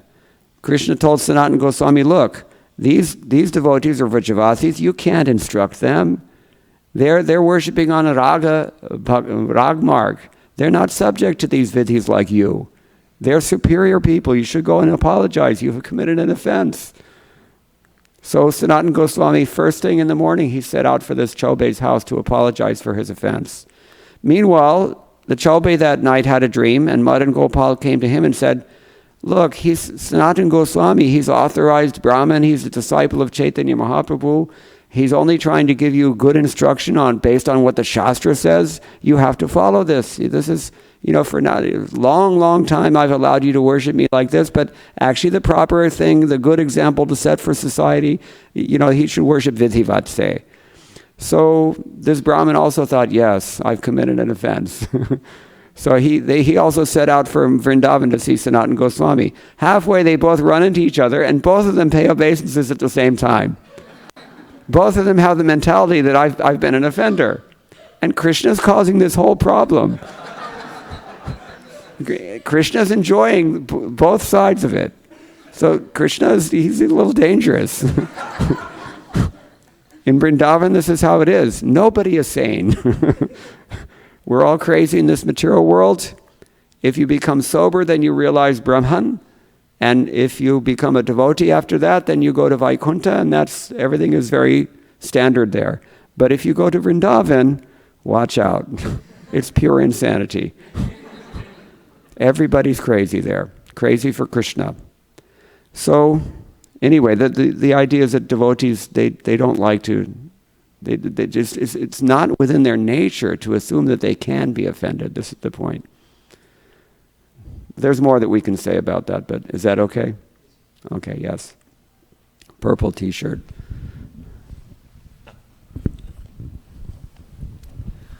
Hare Krishna Prabhuji. So I have this question on this pastime that when Nala Kuvera, they have become pure devotees, why do they desire to go back to the heavenly planet? Yeah, this is my question. That's why I said I'm not really sure of that, but it seems from what Prabhupada has commented here that, and Krishna also says that you will not fall from, you will be fully absorbed in me, you will not fall from that position. It seems as if they got pure devotional service. What I take from this is that Saragapa Varga Narakeshwa Pitulyartha Darshanaha, they've already expressed as much realization in their previous prayer when they're offering obeisances to everything within the world. So maybe they're on this platform, I don't know. I can't say, I don't have an authoritative reference to substantiate that, but that's my impression. That although they were given at least devotional service, maybe pure devotional service, they didn't necessarily want to go back home, so they didn't. I have one more question. Yeah. So, so when we are in association of devotees and we are discussing these pastimes, Srimad Bhagavatam, and it creates so much interest in our minds, to read. But when we are all alone and we have to do self-study of Srimad Bhagavatam, that same interest is not there. This is the whole point of chapter 25 of the third canto, text number 25. Tad Joshanat, only from the cultivation of hearing in good company. Satam prasangat, mama virya samvido bhavanti hritkarna rasayana kata. Then these topics take on a special life of their own. They become more powerful. This is why the advice is there in Bhakti Rasamrita Sindhu, Srimad Bhagavata Arthanam Asvado Rasikaisaha. You should relish the message of Srimad Bhagavatam with advanced devotees. That is the way to hear. Otherwise it will be difficult. Oh, thank you, Bro. Yes, behind you. Or Prabhu, so my question is regarding tolerance and patience. Our Shastra says, Trunadapi sunichena tarurapi sahishtana amanena manadena kirtaniya sadahari. whether one gives you respect or whether one disrespects you, tolerate it and then, continue chanting. So as a devotee, we always try our best, not to take things in an offensive manner. But sometimes people are blatantly offensive and, they disturb us, our minds. Sometimes even, I have noticed even, I don't want to say it, even sometimes we as devotees also tend to do this. So to develop that titiksha, that karunika titiksha, tolerance and patience, does it come on our own endeavor or does it come through the mercy of Vaishnavas and Krishna? Yes. The question is, does it come through our own endeavor or does it come through the mercy of Vaishnavas and Krishna? The answer is yes. You understand? Both. Okay. Thank you. Is it clear? Yeah. Okay. Something else? Yes, Sundar.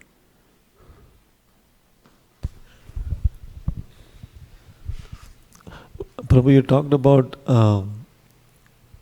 Namaprad, how it actually covers one from even understanding or seeing an advanced devotee or associating with them. Of course, Namaprad is divided into 10 offenses, if I understand it correctly. And so is there a particular offense within the 10 offenses which actually does that, or is it all the 10 offenses? Any of the 10 offenses which... Well, certainly Sadhu Ninda will do it immediately, right? That is, it's dead in the water if you're doing that. In different places, Srila Prabhupada says different offenses are the worst. Sometimes he says to deliberately commit sinful activities with the intention of counteracting it later through chanting. He sometimes says that's the worst offense. Sometimes he says to blaspheme the devotees is the worst offense. Logically, we can conclude that to chant inattentively is the worst offense because it gives rise to all the others. But equally logically, we can conclude also that to maintaining material attachments is the reason why you're chanting without attention. So, they're kind of like not separable from one another. If you're committing any offenses, you're committing many offenses. This is how it is.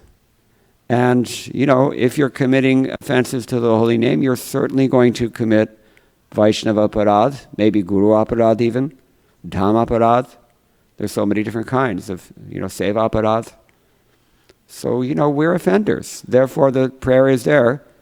Aparadha sahasrani kriyante aharanisham maya daso hamiti mam matva kshamasva madhusudana. Remember what I said about the name Madhusudan? So he says, I'm committing offenses, thousands of them, day and night. You can't count them all. Day and night. But my prayer, Madhusudan,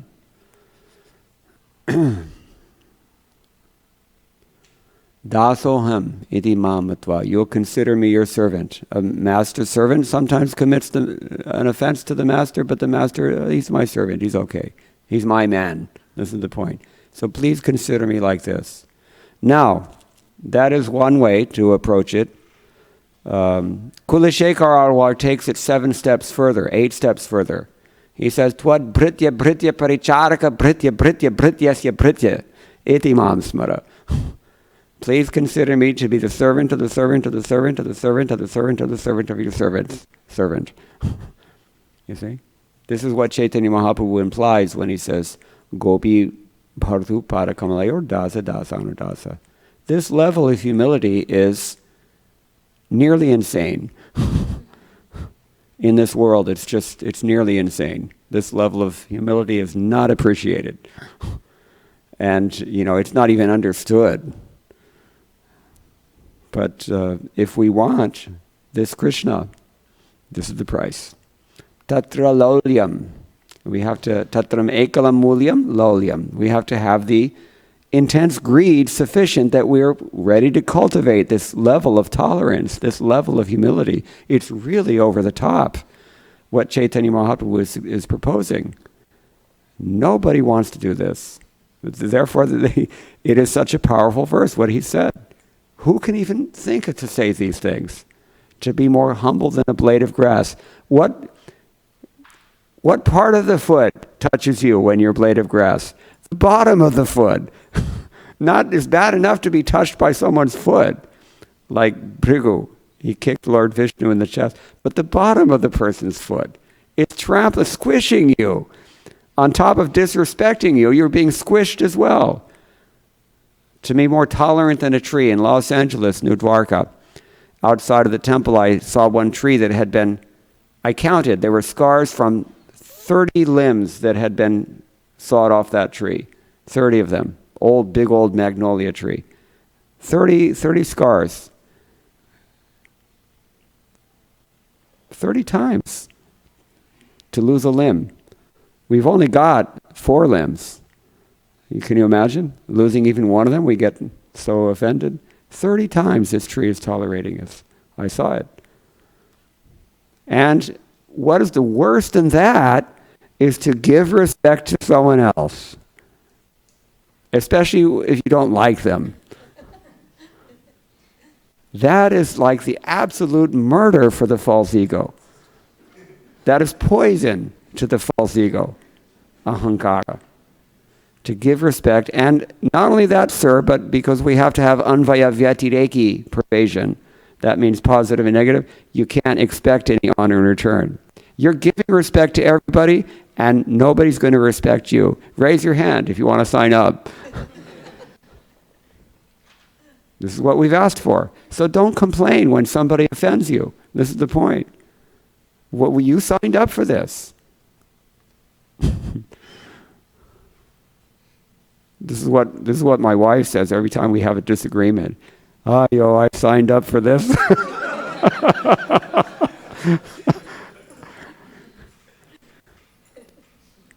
So yeah, it's really it's a very, very tall order, but it's a simple order. Therefore, we say Krishna consciousness is simple, but simple doesn't always mean easy. It's simple, very simple. There's never any doubt about what to do, but whether you want to do it or not, that's the thing. Somebody.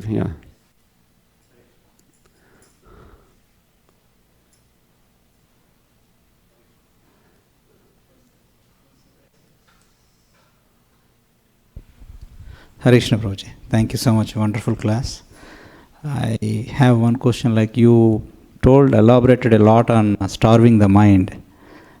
Can you please help me to understand a little more? There are different approaches. The acharyas have said different things about this. One approach is to starve the mind. You just neglect it. Like, dogs barking. Nobody gets bent out of shape. The barking is what dogs do. You just, don't pay attention.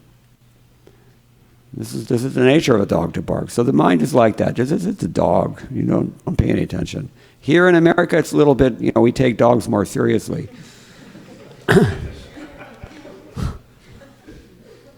If you go to Rodeo Drive in Beverly Hills, you'll see these beautiful young women with a small purse, and there's always a little dog inside the purse.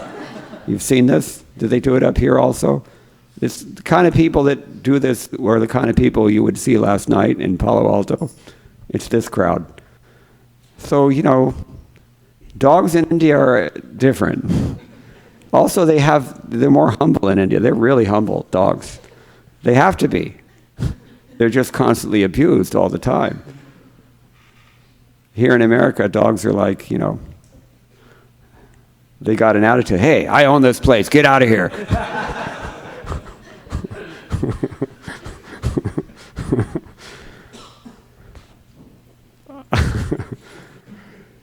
How do we get on this topic? Maybe you need to repeat your question now. Starving the mind. Starving the mind. Please so dog, just, dog to dog hate, ignore him. Just let him be. That's one approach. Another approach, Bhaktisiddhanta Saraswati Thakur says, is you You just mercilessly beat the mind to a pulp. That's another way to do it. In the morning, he says, you wake up and hit the mind with shoes hundreds of times, no? Evening, you do so with a broomstick hundreds of times. Just beat it to death. And, in this way, the mind will become, hopefully, sooner or later. So how do we beat the mind? How do we do that? Hare Krishna, Krishna Krishna, Hare Hare, Hare Ram, Ram Ram, Hare Hare, and don't let anything else in.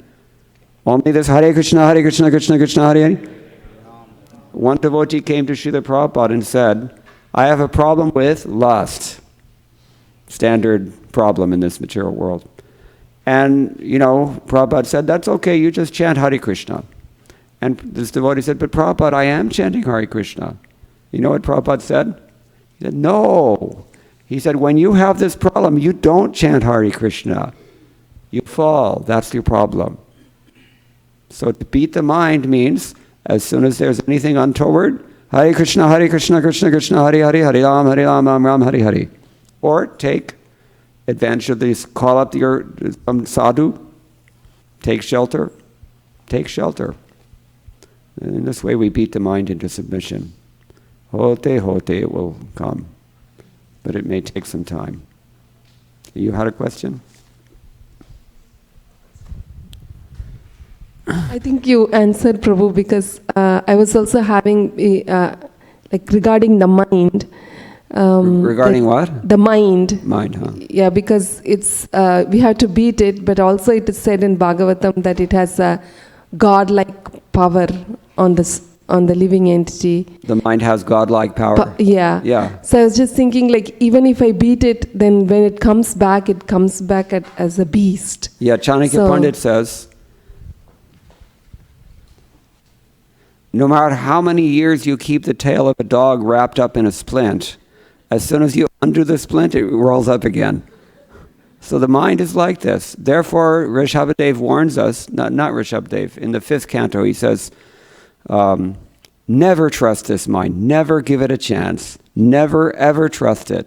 Sometimes we see devotees, as a result of offensive chanting, they develop this anartha that, now I'm advanced. These instructions are not meant for me.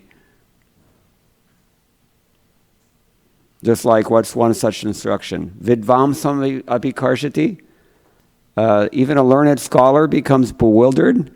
Chaitanya Mahaprabhu said, he becomes bewildered when he sees the wooden form of the opposite sex. You see? So, we have to follow the Shastra conjunctions. And there are injunctions that are meant for the conditioned souls, and I don't see anywhere in the Bhagavatam any of our exemplars assuming the conceit that they are liberated souls. I don't see it happening. They're all acting as if they're ordinary conditioned souls. They're even worshiping demigods because they have this attitude, being more humble than a blade of grass, that I need mercy from everybody. This is what I'm seeing in the Bhagavatam. I'm not seeing people, I'm a pure devotee, get out of my way. We have to always maintain this conception that I'm very fallen, always. Then with that conviction, we should always very strictly follow the standard program that is given by Guru and Sadhu and Shastra. Never, ever, ever trust the mind. Never. Even if you're experiencing Bhava Bhakti, believe me, you'll be disabused of that illusion soon enough. It's guaranteed. Even if you're experiencing what you think is Prema Bhakti, we're not. We're not. So we just never trust the mind and always beat it, period. It's very simple. Not easy though. Is it clear? I think so. Yes.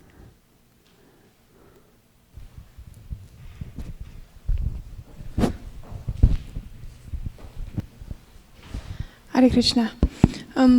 So Krishna says that the mind can become a friend. So at what point and what instance can that occur? The mind is your friend when you convince it to always follow the Guru Sadhu Shastra Vakya. Guru Sadhu Shastra Vakya Chitete Koriya Aikya. Not only follow, Chitete Koriya Aikya, make them the same thing that you're cherishing within your heart. Make them one. Guru Mukha Padmavaka Chitete Koriya Aikya, same thing. Adana Korhimani Asha. If you fanatically follow this principle, then your mind is your friend. Because the mind is, that's what it means to subjugate the mind. But, without this principle, this one principle of Guru Mukha Padmavakya, Chitete Koriya Aikya, then the mind is always going to be your enemy. This is the only one way to do it, and that is the instructions of the spiritual master, the guidance of and the inspiration of the sadhus, the grammatical framework of the Shastra, Vidhis. This is how we do it. And then the mind is our friend. Because then the mind will be fixed on Krishna. Okay? Yes. Hare Krishna Prabhu. Thanks for the nice lecture. Wanted to know what is the ultimate goal in Krishna consciousness? Is that achieving the Brahman, see Krishna in everyone? So is there any goal setting are there any steps? It says that one is freed from material bondage. So what are the steps? How do you measure spiritual progress in this life? This is given in the Bhakti Rasamrita Sindhu, translated by Srila Prabhupada and some as Nectar of Devotion. Full translation with commentaries will be forthcoming from the BBT. But it's a great science, and it's hard to answer. That's a very general question, hard to answer in just a few sentences. But Rupa Goswami has stated therein that we have to follow all of the stages that that he outlines for bhakti, beginning with faith and investing that faith in association, following the rules and regulations of devotional service and practice, undergoing the process of removing all the unwanted things from our hearts, becoming fixed in that practice, developing a taste that we become attached to, and then awakening some degree of feeling which matures in prema. Is that okay? Prema is the ultimate goal. Prema pum artho mahan. It's not just liberation, and it's certainly not material benefits only, although those may come or may not come. We don't care. Our goal is to awaken our dormant love of Godhead, because it's eternal, but we've lost touch with it. Okay? All right, one more in the back. Hare Krishna Prabhu. It says that offense to Vaishnava can destroy the Bhakti-lata completely. Yes. But when we see and read in Mahabharata or in Bhagavatam, where Indra offending Brajabasis, or Arjuna trying to kill Yudhishthira, or Bhishma, and Krishna giving liberation to Putana and liberation to all the Kauravas when they died in the. So how to understand? They are getting benefited on the place of How is it that all these people who committed offenses to devotees can nonetheless become Krishna conscious?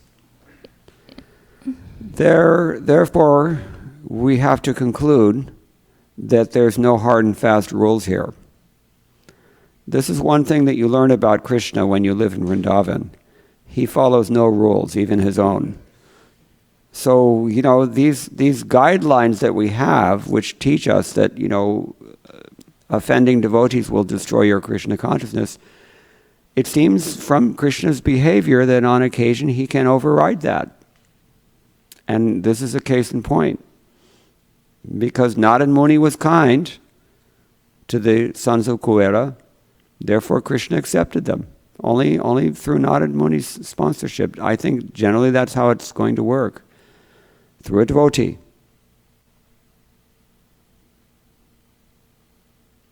But it's an inconceivable thing because, sometimes like Indra, he offended every single resident of Vrindavan. Human, non-human, plant, everything. He offended all of them. And he was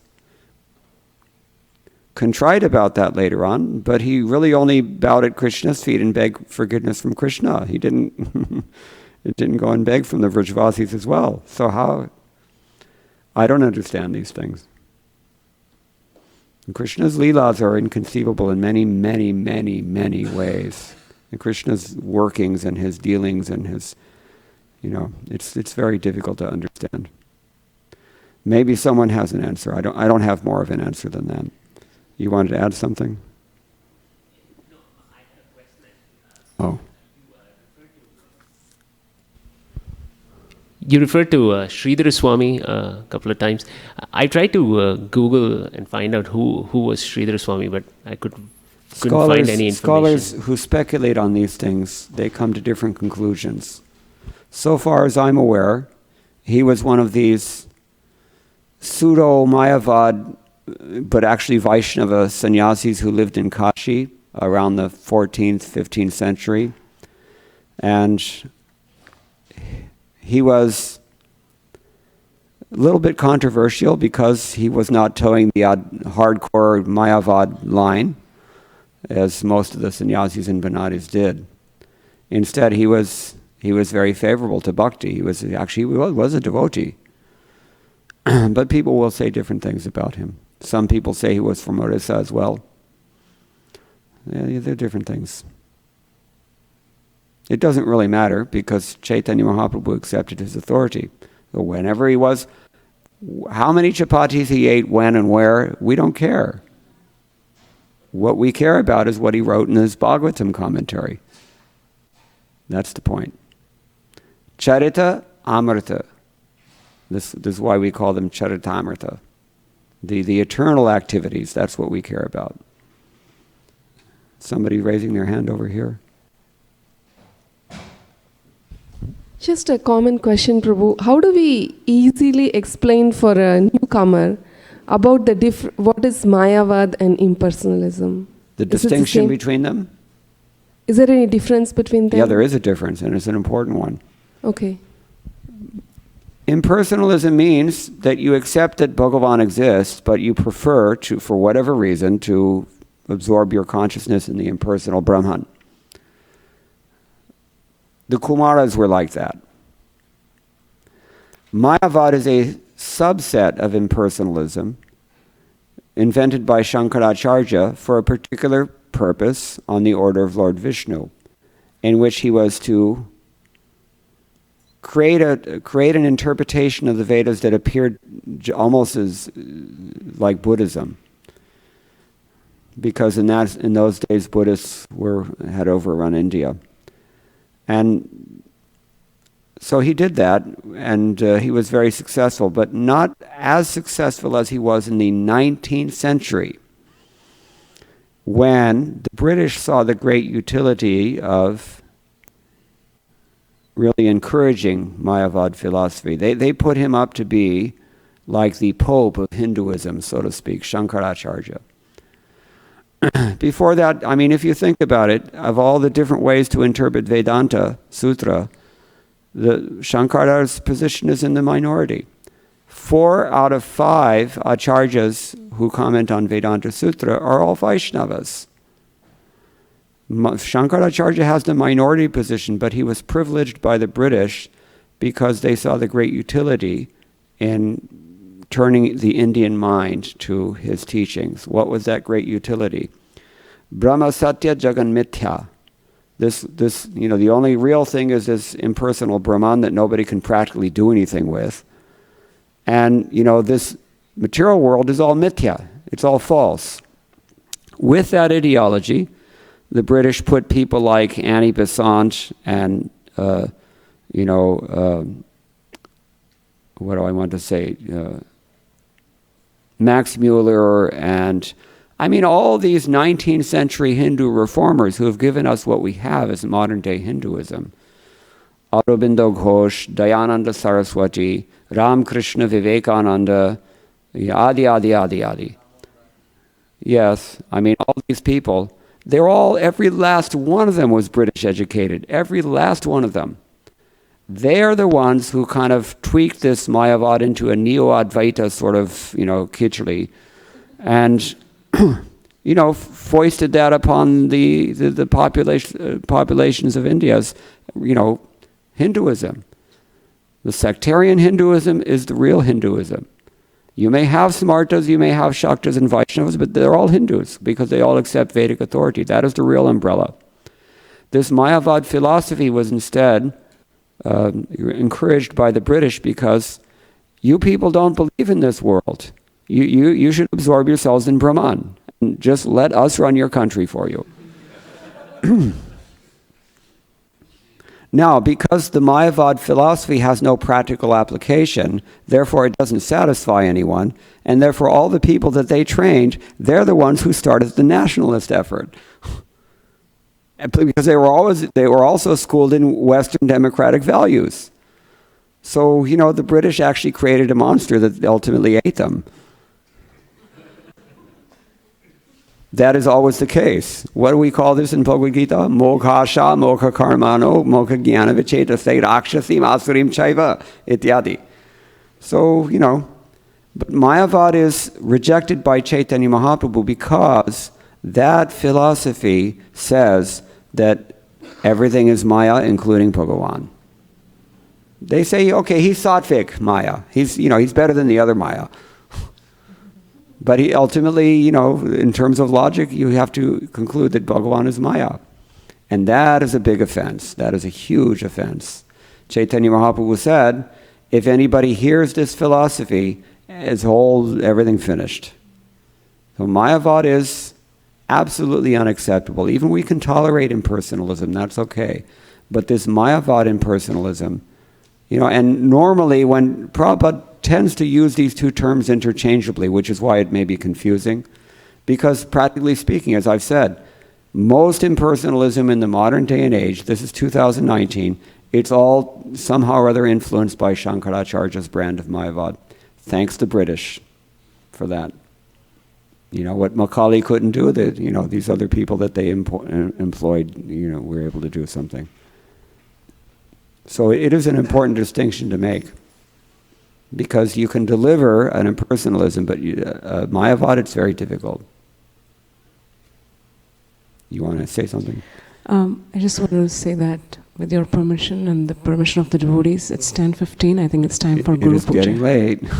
Yeah. Okay, so we'll end here. Thank you very much. All glories to Srila Prabhupada.